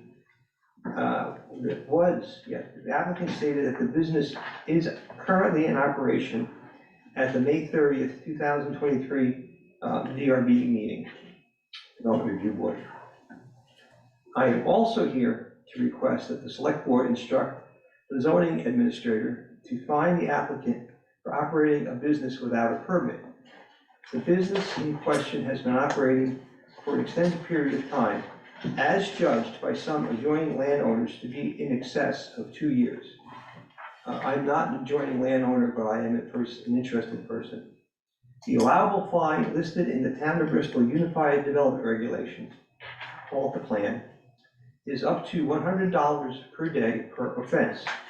This could accrue to a maximum fine of approximately $35,000 to $75,000, depending upon how the period of operation and the level of fine is computed. I am also here to request that the Select Board instruct the zoning administrator to direct the applicant to immediately cease all business-related operations at the lower Notch Road site, because it's not permitted. The plan, that's the Town of Bristol Unified Development Regulations, section 310 states that the zoning administrator shall administer these regulations literally and shall not have the power to permit any land development that is not in conformance with these regulations. In my opinion, not imposing these fees and penalties violates section 310. The applicant is in persistent and defiant violation of the plan to the detriment of the neighborhood. Neighbors of the site listed some of their complaints at the May 30th Development Review Board meeting. To not find the applicant for plan violation or imposing a weak penalty invites the applicant and others to violate the plan now and in the future. This is an issue for the current and future development in Bristol. Financial loss incurred by the applicant due to fines and penalties or lost business because of Select Board or zoning administrator action may not be taken into account by the Select Board or the zoning administrator when deciding this matter. The fines and penalties are designed to discourage violation. There is no provision in the plan for financial consideration because of plan violation. Please consider these talking points when making your decision. Please include this document in tonight's Select Board meeting minutes. Respectfully, Thomas Fox. Thank you, Tom. You're welcome. Any questions? That was the one you already submitted in, right, Tom? No, what I That's submitted, different. what I submitted was kind of bullet points. Oh, I thought you had submitted one after the meeting the Yeah. other day. Was that the same? No, No. Is that something just, It's okay. What I Okay. submitted to get on the Agenda. agenda were bullet points. Okay. Tom, did you speak, at the May 30th, as you stated? Yes, Yes, The you May did. 3rd DRBB, you didn't state your concerns with the I DRB. did not state these concerns, but these are not the same concerns that I stated at the Development Review Board meeting. All right, what we talked about there were noise, hazards, things like that. What I'm asking for here is for the zoning administrator to enforce the regulations. All right, this is not a Development Review Board matter. in that regard. It's a zoning administrator matter. I don't know if you get the difference here. Yeah, I understand, yeah. Yeah, okay. All right, I'm asking for the zoning administrator to do the job. And do you have any other, better term, proof that he's in violation now than what he stated at the May 30th meeting? Yes, all right, so. Physical eye contact. So what he's in violation of, according to this, what I'm asking for, is that he's in violation of beginning construction of a permitted business. He's, something that he has to have a permit from the Development Review Board to start construction, right? He's in violation of that.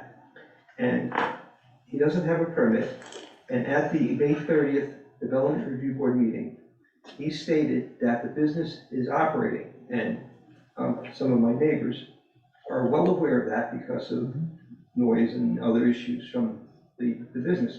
And he doesn't have a permit to operate a business. He's operating a business without a permit. He started construction of the business without a permit. And that's what I'm asking for, is for the zoning administrator to fine him for those things and to tell him he has to stop operating the business until he gets the permit. Okay, so Tom, he's already ceased and desist. He's already been told. First of all, he was told by the state, Act 250, to cease and desist. He did. Now, I understand, wait a minute, Tom, let me finish, okay. We understand he started stockpiling, which we were not aware of. The zoning minister wasn't aware of. That got, once he did the meeting the other day, once he applied for the permit, they told him to cease and desist. And he has not, they have moved all operations off from there. They aren't doing any business up there at this point. Okay, so that we can't retroactively fine him. That we can't. The statute requires that you have to do a notice of violation, that he would have 7 days to correct that violation. Right now, he doesn't have a violation because he's in the process of getting all the permits. He's not operating a business there right now. He could appeal that decision. It would go to the DRB board. He could then, if they agree with if they agreed with the notice of violation we did, could then appeal it to the E-board. So each of those would take a time period. In the meantime, there's nothing you can do. If we were to fine him $100 a day, the E-board can say, we'll fine him, but we're not doing it $100. They can determine what that violation is. But that's up to the E-board. Correct. Right. They can decide that. That is just the Right. maximum. Right. All right, Right. so, at minimum, the zoning application says there's a fee, 4 times, read it to you. Fees,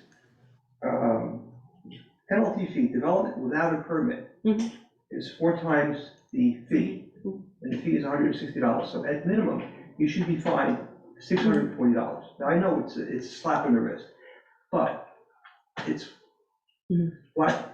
No, I understand what you're saying. I mean, the fact is, though, he's in the process of becoming in compliance, and that's the whole point of zoning, is to make sure they're in compliance, get the permits they need if they're not aware, and get in compliance.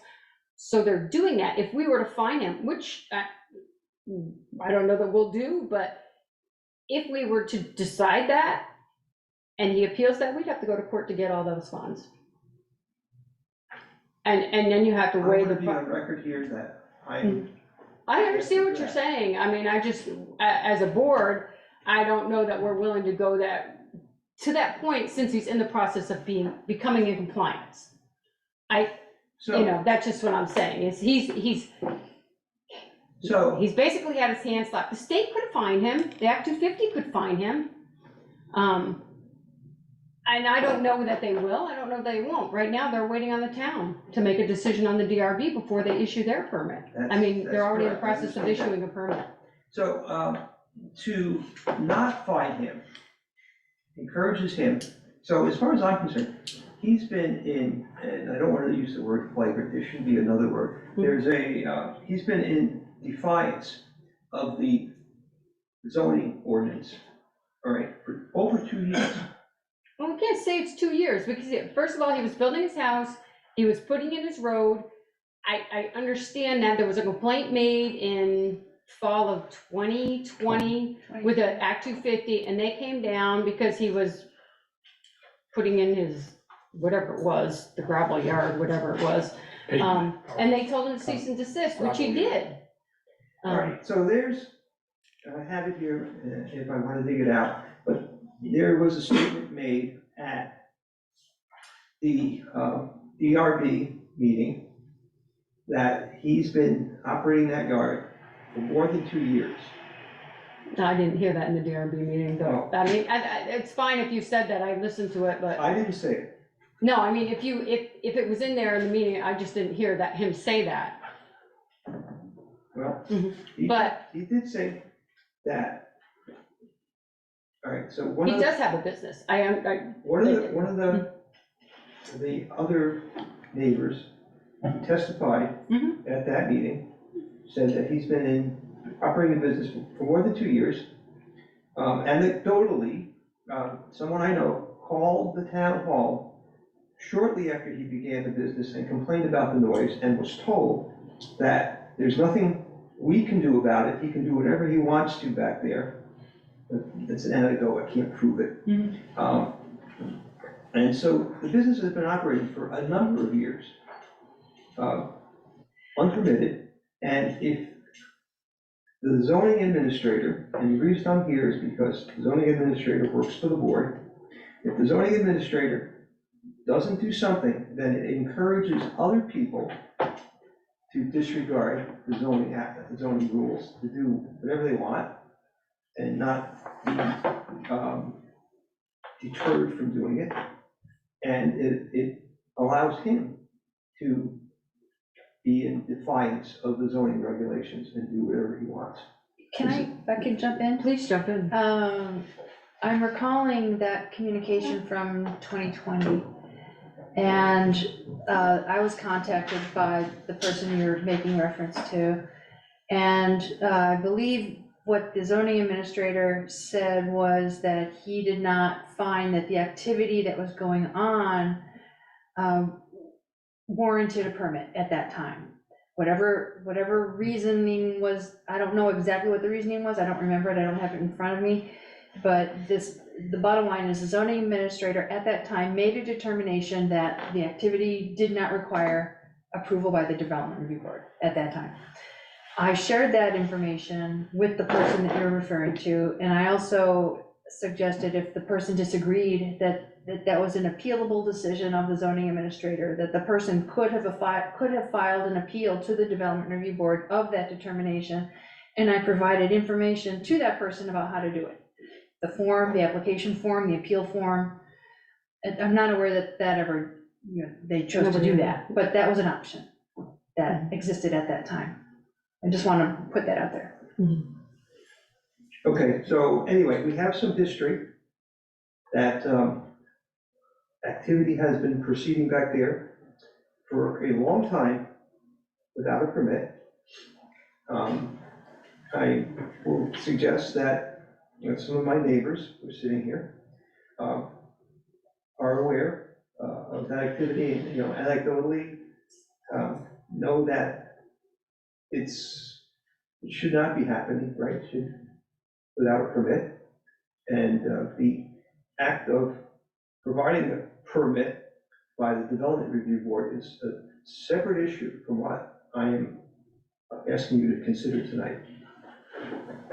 Valerie, can I just I'll ask a clarifying question for my sense here. You said you were told that it didn't require a permit from the DRB 2 years ago, or didn't require a permit at all? No, it didn't require a permit.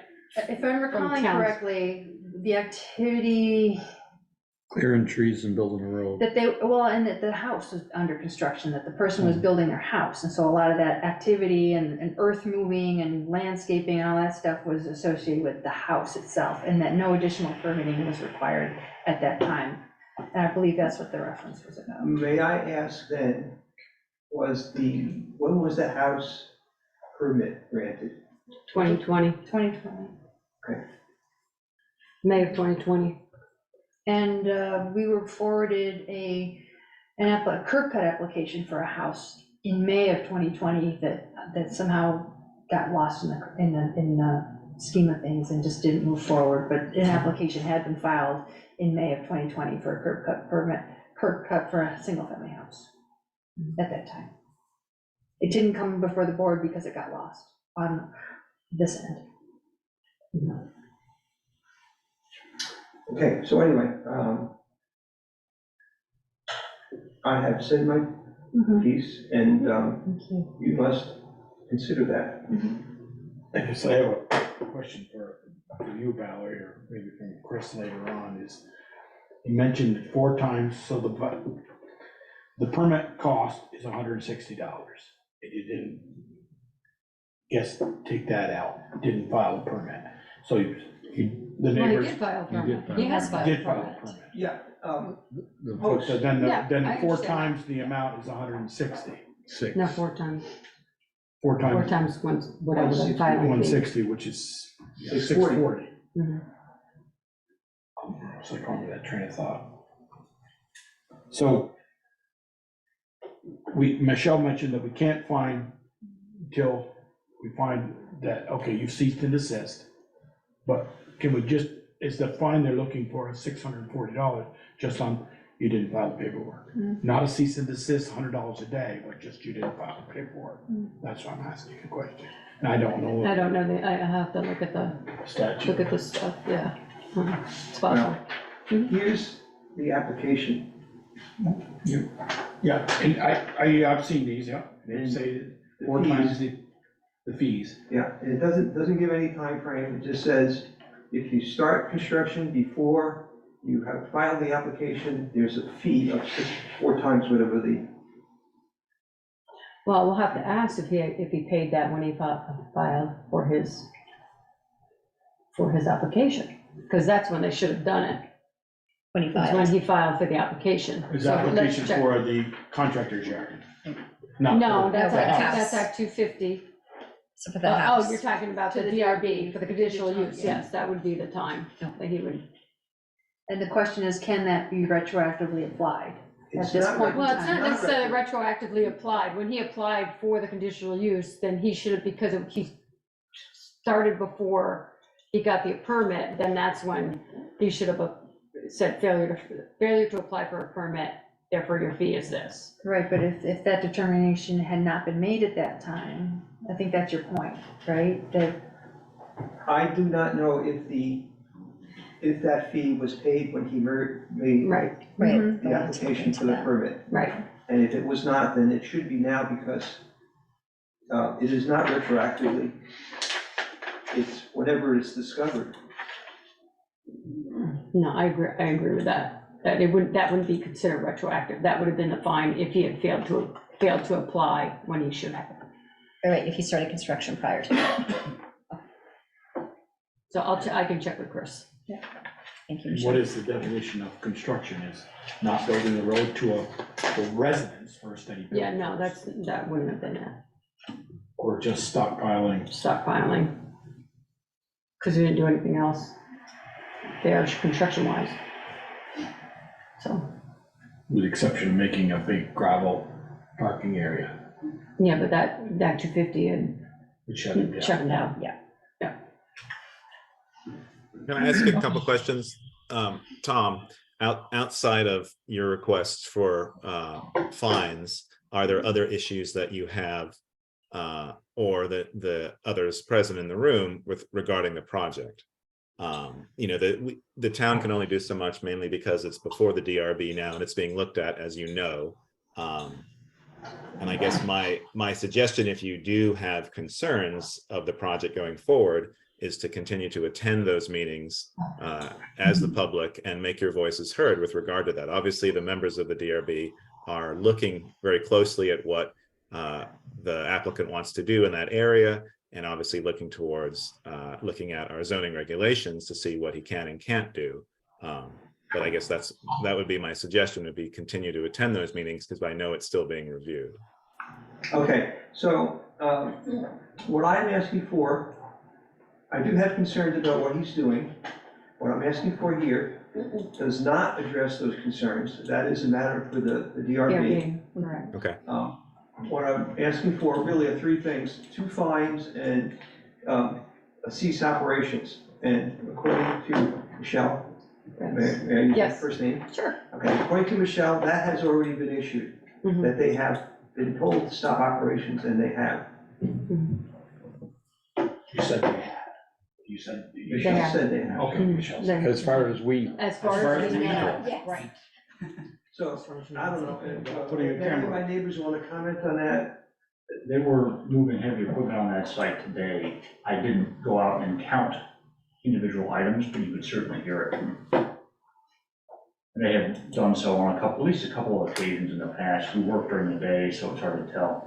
But Yeah, I don't know what kind of heavy equipment he has up there, but I know they were desisting the operations and moving certain stuff out of there, so that may be part of them getting it out. as I said, I wasn't trespassing and counting. I just hear it from my own property. so I will say anecdotally again, so there's no proof or there's no, I can't point the finger, but I will say that I went out on Friday and there was a dump truck, big dump truck, full of gravel, parked in front of my driveway, talking to the driver of the Casella garbage truck that's going the other way. So I don't know whose dump truck that is, but he was on a notch, full of gravel. And there's no marking on the side of the truck. Like, I thought that there was a state law that said that you had to mark on the truck who the operator was. Peter said no, Michelle said No, no. okay. It'd be convenient. Didn't say the town of Bristol, ours all say the town of Bristol. No. Yeah. They're graveling the road. I was looking specifically to see whose truck it was, because I know there's other people use the road, but there was a truck there, so, you know. A question for the abutting neighbors that are here in the audience tonight, regarding Act 250, did you receive notice of the Act 250 permit? Okay. Yes, Did any of you make comment or attend? I made comments. You, Mr. Davis? Mr. Davis, Okay, Matt thank Davis. I Sorry. was gonna say, the only one I saw online was yours, so I wasn't sure if anybody else availed themselves to that opportunity. Because that would have been a great place for you to get some of the concerns in there as well. I mean, although I know traffic is the piece they're waiting for the town to do, but if you had noise issues and that would have been the place to Well, and if I also do could that. comment just on that point, I think part of the issue for the adjoining property owners and other people in the neighborhood is that this has all been after the fact, essentially. So part of the issue with the Act 250 was that it wasn't clear even what, I didn't have much time to really dig into the weeds in terms of what, I made one call to Josh down at Median, who explained that this was all trying to just get in compliance with what they were doing there, so the state wouldn't fine them. So, I didn't have a lot of time to really get into But the submitting state can deny their comments. permit. Sure, So- yeah, I I mean, mean, if there was enough of a concern by people, legitimate concerns that they could say, no, you're not getting your permit. well, there was enough of a concern, I take it, that they said the town needs to review this, and I think the question that I still have, and part of the reason I'm here tonight, is does he even have a curb cut permit at all? Has the select board reviewed that, especially for commercial use of what he's, 100 trucks per day is what they're looking at through the DRB? Or 200, I mean, there was a lot of confusion at the meeting that was never really. Yeah, you'll probably get more clearer answers at the next meeting on that one, because I know that's what Kevin said they wanted him to do, to come back with numbers, real numbers. Yes, yeah, and that didn't come up at the meeting. So, I mean, that goes back even theoretically to 2019, that he's theoretically operating without a It's curb cut 2020. permit. And I don't even, does he have a curb cut permit? Well, as I mentioned, the residential curb cut permit application, for some reason, just didn't get forwarded to the select board at that time, and it only came to light a long time later. And now that it's in this particular process before the development review board, the thinking is, why go through the residential one now, and just to follow it up with the commercial one, if he gets approval for it. So we decided to just kind of just wait and see what happens with the DRB and then apply for the curb cut at that time. And that's typical for applications, a single family home. The curb cut application typically follows the issuance of a zoning permit because it's a permitted use at that point. And then the technicality of getting the actual curb cut approval. The curb cut approval does not usually happen before the zoning permit gets issued.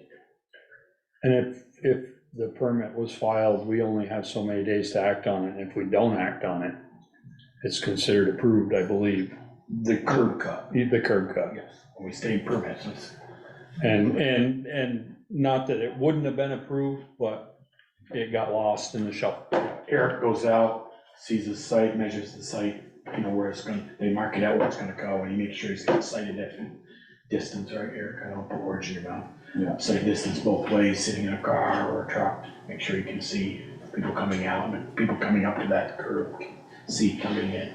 We require some requirements for that. I'm sure, yeah. So I think tonight is just a board. I mean, first of all, Michelle, we heard you guys 2 weeks ago, and she's done a lot of research on this. But anyway, I mean, kudos to her. She's done a lot of research on it. I'm not comfortable doing anything for the DRB. Let that thing take its course. But this will just decide whether we're going to fine or not because of an application Failure to file. Failure to file. Well, we can't make that decision. No, we can't make that decision tonight. That's what. Some digging. Yeah, I don't think that, I'm asking you to make that decision, I'm asking you to. Ask the Take in zoning consideration. administrator to look into it. Ask the zoning administrator, I know it's Chris, to look into that. Yeah. If he did not pay that fine, to pay the fine, and if he can be fined for operating a business without a permit, that he'd be fined for that. Thank you very much, Tom, for your comments tonight. Does anyone else want to comment before we move on? We have gone over our allotted time limit here, but that's Yeah, I okay. know, it's trying to be I have quick. a quick question. Sure. I don't, which permit proceeds, I mean, which one has precedence, the town or the Act 250? They need both. Okay, so. But because they're not the same, that's why. Right, so the Act 250 basically is the state, and they actually have more teeth to No, go but I mean, after. the permits themselves that they're requesting are not the same. No, So, in one, it says that there would be a commercial building, and in one, it doesn't. no. So that's why. The town permit right now is only for the contractor's yard. This is my understanding, that he's only applying for the conditional use for the contractor's yard. He at some point is thinking he may put a shop on there. If he does that, he has to come back for another permit. I think the other, one of the permits, whether it be from the state or the town, if it's not from the town, it must be from the state, does refer to a building. Right, which would make total sense for him to get that permit all in one, so that he doesn't have to go back and do an amendment to the Act 250 permit. Doesn't mean he's gonna do it, but he might get the Act 250 permit for both, for the contractor's yard and eventually the. And that would apply to the shed. town too. He would have to come back to the town to build that, to build the building, because he's not getting conditional use for that building. I see, thank you. Okay. So at the May 30th meeting, I know we're running over, sorry.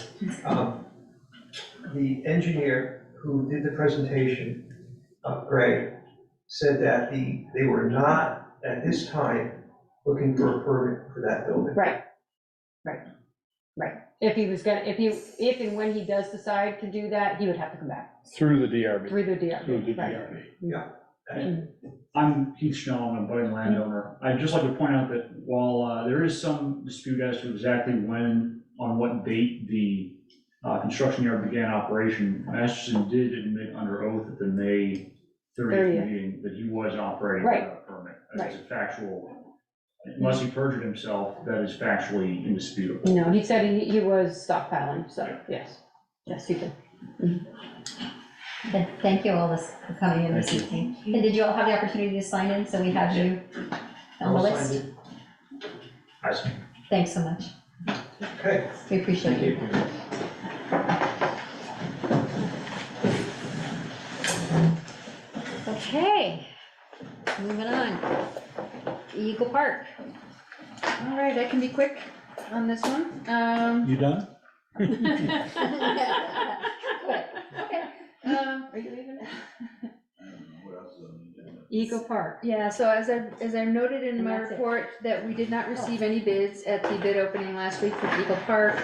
We had communication today with FEMA folks, FEMA and state folks, and they confirmed that unless the project is built, that there will be no FEMA funds to cover any of the expenses. My question then was, at the time was, where do we go from here? Because our grant agreement was extended to December of this year to complete the project, but given where we are in the bidding year, we can either try to go out to bid again and get the same result, or what do we do? And the feedback I got was that it is possible to extend it, the grant agreement, for more time, and there would be solid basis to approve that. But if we stop and don't complete the project, then there's no lose the funds. reimbursement. Yeah, it's all or nothing. So that's where we're at. If they extend it, are they saying they'll extend it because we weren't able to get somebody to bid? Correct, yeah.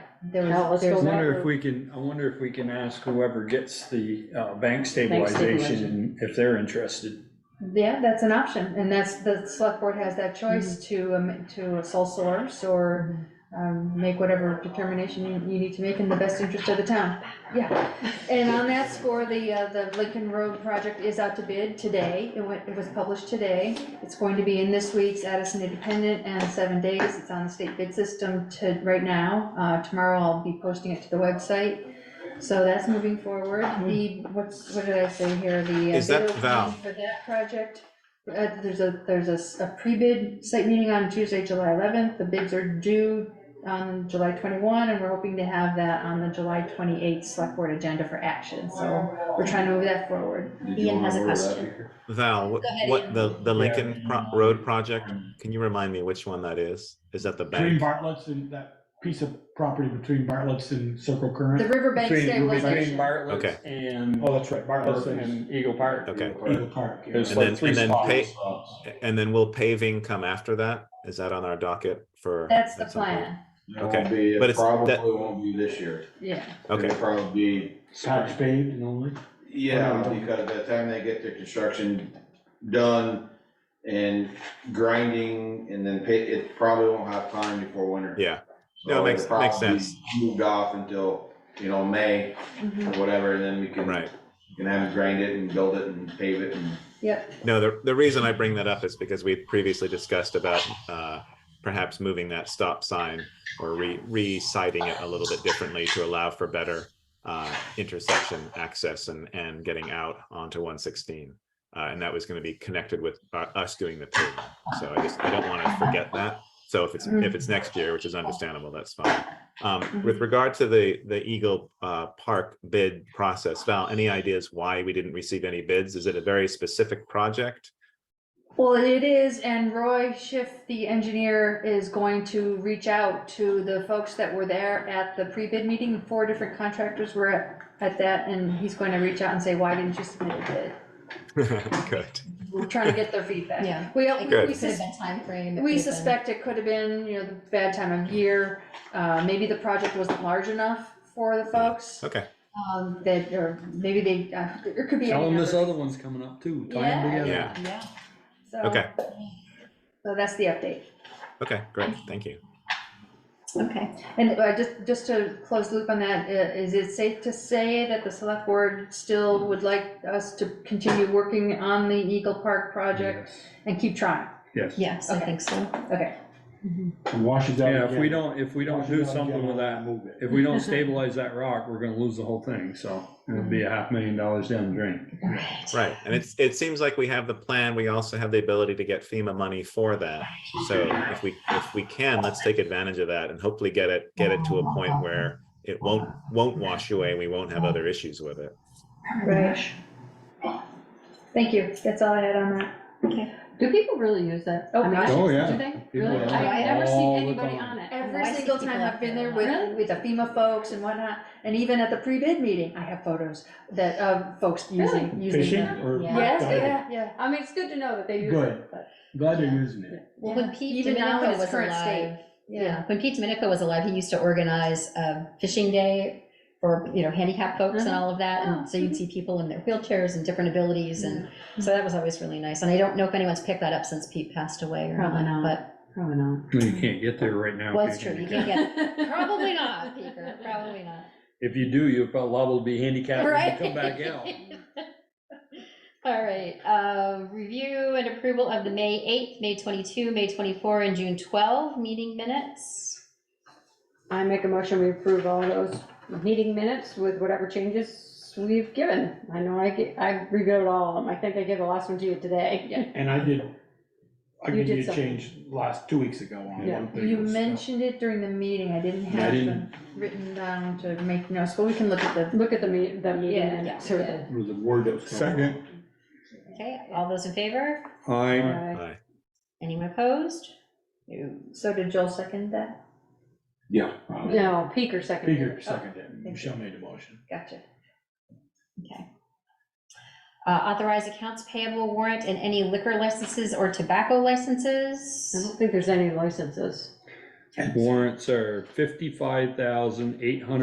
$55,822.40. Is that the updated one from today? Yeah, because it was Yes, 46. that's the when it one Got was what we printed. put on the paper. Yeah. Okay. Yeah, that- it says increased. Oh, gotcha. Okay. Hey, Ian, there's a bunch of things for you to sign down here. Gotta ride your bike down. Bring it in. Yeah. I Go will. over Pine Street though. And there weren't any liquor licenses, so we don't No. need to No, make a it's- motion on that tonight. Select Board Roundtable. Michelle? I just have one question, and it's probably for Ian and Val. With Pocock being canceled to August, do all your people that do special events, can we pre-approve them, or do they have to resubmit?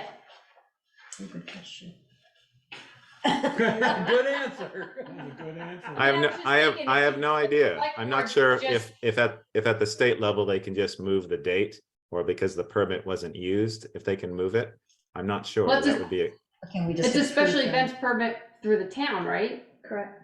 So it doesn't have anything to do with the state, so can we, I mean, I'm just saying, do they really need to reapply? Could we save them a step? I I would, yeah, just like no. I would think the state has to know what's happening. Previous ones Exactly. we approved can be approved. Yeah, because they got. So what do we do? Can we approve them and then we let the state know that we've changed the dates on them, and, or do they have to really reapply? We might want to ask Sharon that Yeah. question, and we could yeah, approve them. Sharon will probably know the answer. I mean, it's through us, but it's through the DLC. They're the Right. ones that are doing it. We just Yeah. do the approval. But we do know that we don't need approval at the state level to close the road. The select board is able to do that, which is great. I'm glad they told us Voted on now, June since we've 26th, been I doing don't that for the know. last 10 years, applying to the state to close the road. And now we're told in year 11 that we actually don't need to apply to them. I argued that for years with the 4th of July, we used to have to file for a permit to close the road. And I said, they tell us it's our road when we want them to fix it. But Yeah. when we want to do something, they tell us it's their I know. road. Oh, I know. somebody's already put their sign up by Rocky Ridge, What? Route 116. Oh, Orange that's state sign. Starksboro or Heinsberg. Well, no, it says Bristol, Oh, really? yeah, from 10:45 or 10:30 to, Yeah, probably the 4th of July committee, I would Must say. be. yeah. Bruce, you're all set with that? I mean, you're okay with August 19th, nothing else going on? Okay. Michelle, anything else? No, I think that was all I had. Joel? I've had a few people mention it to me, and I know Mount Abe has a policy. Should we look at, when we have big events coming up on the park, 4th of July, is no dogs? You know, more people get bit by dogs that never bit anybody. It's a stressful situation for It's dogs. stressful for the dogs and everything, and, oh, he's never done that before. You know, if somebody gets bit, who are they gonna go after? I think, You know, Mount Abe, you can't bring a dog to a sporting event, you can't anymore. outside. I think in the, They must recently change that. in the most recent July 4th information that went out, there was a piece in there about leaving dogs at home. that was Yeah. specific to the events on the park. And I'm hoping that people will obviously do that. We've And never it had might any be on the specific park language. application. No, Oh, No, interesting. I was thinking at one point, or maybe it was on posters, we used to put please no dogs. Oh my We've gosh, never been there's a we've never been firecracker go specific. off in my lap. Oh. It's like, We've never been specific for Pocock, but we can be, because I do think that's a good suggestion. And we have had dogs there before that interact with other dogs, and it hasn't been a good situation. no. So I do think that's a good idea, Joe. You know, and Michelle, you know, those deep pockets, who's got the deepest pockets around here? Well, who rented the park? Who owns the park? And, you know, Old Town Bristol. Oh, I think we'll put them at the top of the lawsuit, because I got bit or our child got bit, and now it's. Well, that's why we always Just- ask for the insurance policy with Just Bristol think as a we ought to name have a insured. policy, if you're gonna Right. rent the park, for an open event, you can't bring your dog. Or stays home. Well, we could make it part of the application process. I'm not saying this year we can't do it, it's too, No, but we could just talk a to week. Meredith about changing the application. It 8 wouldn't days be- from today, we'll have the 4th, but. I mean, although you can't stop the service dogs. But You this- No, know, you can't stop the yeah, services. everything but us, yeah. So, but that's all I had. I mean, I walk my dog around town. If there's something going on, we might stop by, but I don't, she's skittish enough. I mean, she's still a puppy, so we don't bring her into big, Yeah. really Stressful situations, because it's no good for her, it's no good for me, it's no good for anybody else. That's all I had. She's not bigger than me, but it's close. I think it would mainly be for events that we know are going to be very well attended. July 4th would be one, Harvest Festival would be another, and Pocock would be another. I mean, Pocock uses the whole street, so it's a little bit more open than the park, let's say. Yeah. But I definitely have been at those events, and people bring their dogs, and those dogs get into confrontations either with other dogs, which is the biggest thing. It's less about people getting bitten, but Right. just dogs seeing other dogs and starting to start some stuff. So yeah, it's definitely, and I'm not, I like dogs a lot, but I don't mind them not Me being too. there, especially if it's absolutely packed with people. Yeah. I bet you a dog officer would appreciate it too. I bet there'll still be people who will bring their dogs. Oh, Wait a minute, we have a dog officer? I didn't know that. It doesn't belong, it doesn't mean me. Right. So I'm Peter, sure what do you somebody from the board will volunteer to be there to help enforce that. No, I don't mean we need to be a dog police, but just put it out there, we don't allow. Yeah. And then does that cover our butt if they get in a fight and, you see lawsuits for everything now and. Just assume that nothing will cover our butt since we're a municipality. Pretty much. Right. I'm good. They're good, okay. I don't have anything other than to say the lake in front of my house is getting bigger. We've had a lot of rain lately, but there have been, folks, that's the side that folks walk on a lot. I don't know if there's anything that can be done for it. Tell them to wear their flippers. Yeah, it's a splash zone is the bigger issue. It's not even so much where it's, The problem is right there is the road is actually sunk yeah, lower than what the drain is. I mean, we've shoveled it before and you still end up leaving yay much water in there after it drains. There's still a puddle. Need a sump pump, huh? Well, You the raise plan your- is to you put raise up your one of own. those- Hey, make a note of that, let the listeners know that Darla's got lakefront property. Great, there goes my taxes. I don't know, She there's like, said it. yeah, there's like We heard her property late. out here, right where the entryway is, in that little corner, there was a big pond out there when I walked in tonight. My cat drinks out of it, so that's the, Oh, that's the biggest thing. But that's the only thing I had on Yeah, we take a look at it and see. It probably, the path to it probably needs shoveling out again. Get out like Middlebury does and buy a load of or hot mix and they go. Well, we're gonna See do what that. street We're gonna hot mix the All intersection of, Spring and, Fitch and North. We're gonna- Yeah, that dip. That dip, we're gonna cut that out and then repave it. Oh, good. And then we'll have extra, I'll make sure we got extra so we can add some in that area right there to hopefully bring it up to That'd be great. get the water to drain. That'd be great. But that probably won't be until August. I guess I already went by me, but Eric, do you have any paving scheduled for this August and July? No. July and August or September, no? Nope. No, because, the reason for that is Lincoln Road is over 200,000 to do that, To pave it? to pave it. not including the grinding or anything like that. So he's saving his money. So I'm saving the million. No, I just was wondering. Great. All right, I think that's everybody. Did you just- Oh, No. Ian, no, I forgot to Me. ask Ian. I have two things. So a couple of ARPA updates. Just kidding. I can't even get 10 minutes tonight. ARPA update. So Coco continues to attempt to find her septic system at the library, and I went and showed her where it was. You were unfortunately wrong. It's in the middle of the road, apparently. That's where I told her it's 20 feet off the building straight out, probably in the middle of the road, because when I did it, the elevator shaft wasn't there. She said that. I thought you said it was underneath the shed or something. Anyway, they found it. It's in the middle of the road, and they're saying that they can't put in a easy access vent because it's in the road. Is that true? Yes, that is true. There Okay. isn't a way to secure like with a plate or something? They could, well, how just deep paid is it? that, It's didn't not they? that deep. Didn't you just pay? I don't think so. It's just the only- position of it.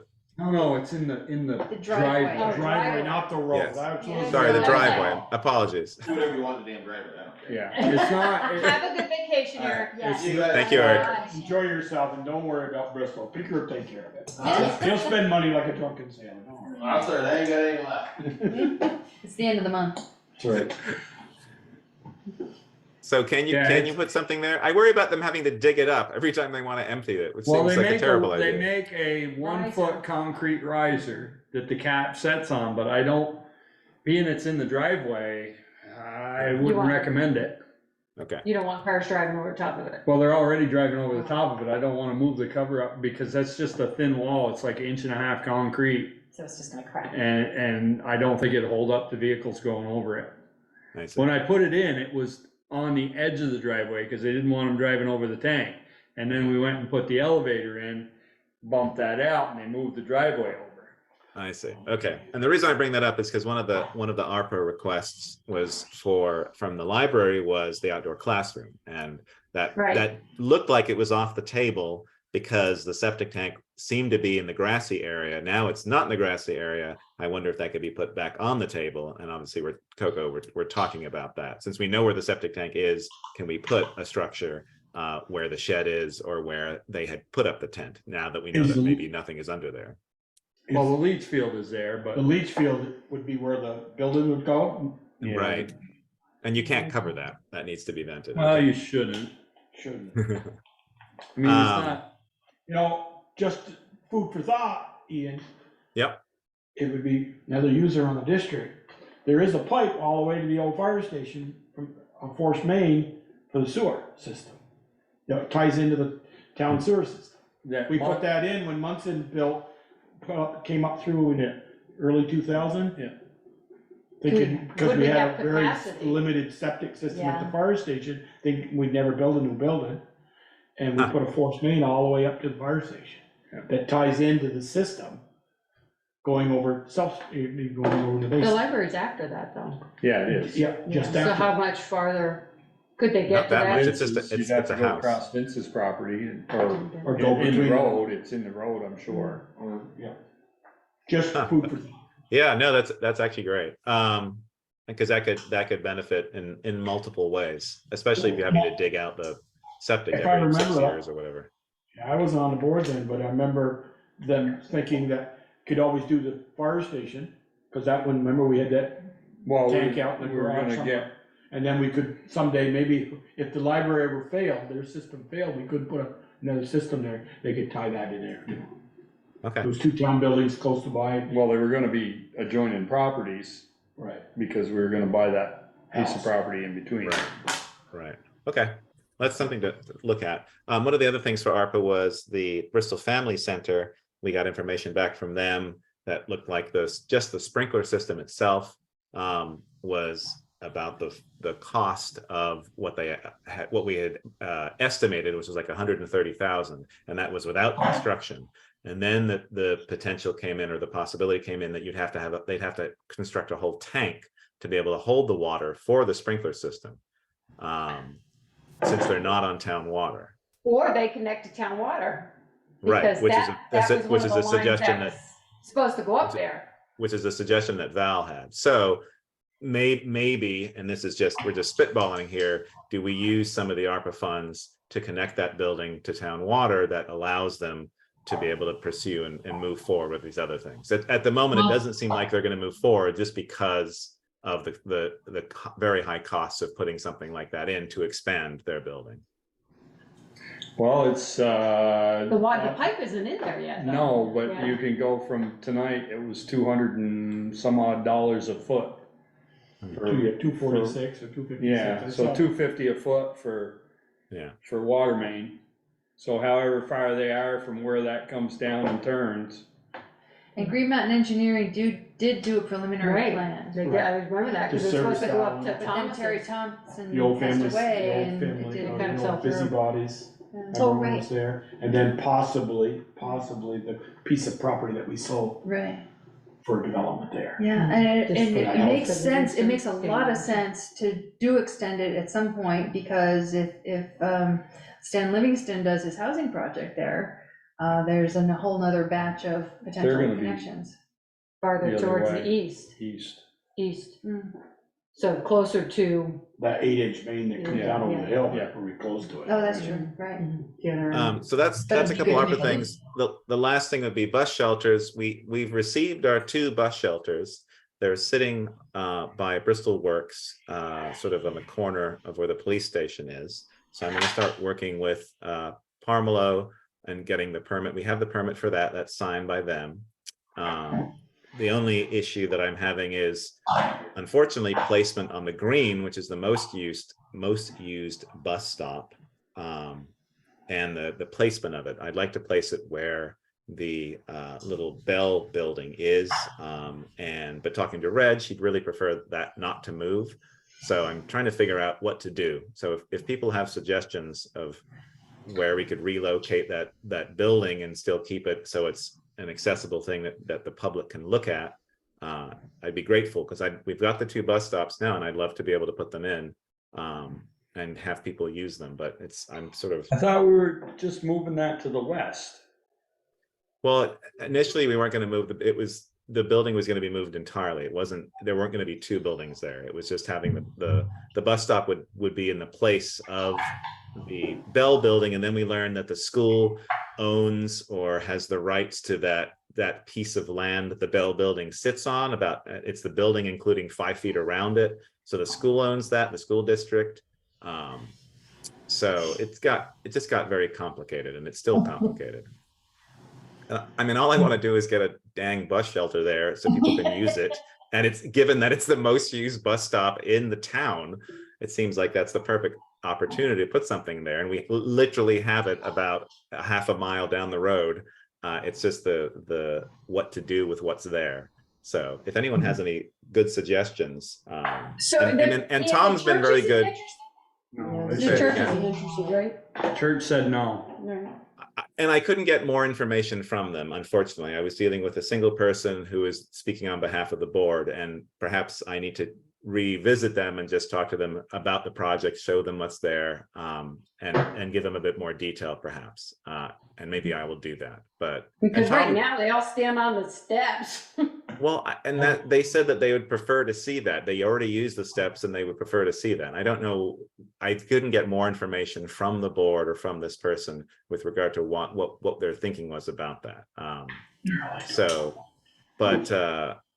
Yeah, so if anyone has any suggestions, and again, Tom Wells has been very open and he's very interested. He says he's definitely not interested in having the 2 buildings sort of side by side, and there isn't really enough room, but maybe we can figure out a way to put it somewhere else on his property. But again, if we move the building, does the ownership of the land go with the building? If we move it over 10 feet or 30 feet, and then that becomes Tom's land? I don't know. It's a real pickle. But those are my updates, and thank you. Can you just move it like a publisher application? The whole block goes over. Yes, kind of from Yes. Minecraft or something. Can you put it on the stairs? Yeah. Right. Put an awning over the Yeah, stairs. put it in front of the stairs and put a door in the back so you walk through it. Put an awning over the stairs. We're full of good gosh. ideas for you, Ian. Thank you very Joel, much. Sorry, Joel, you said.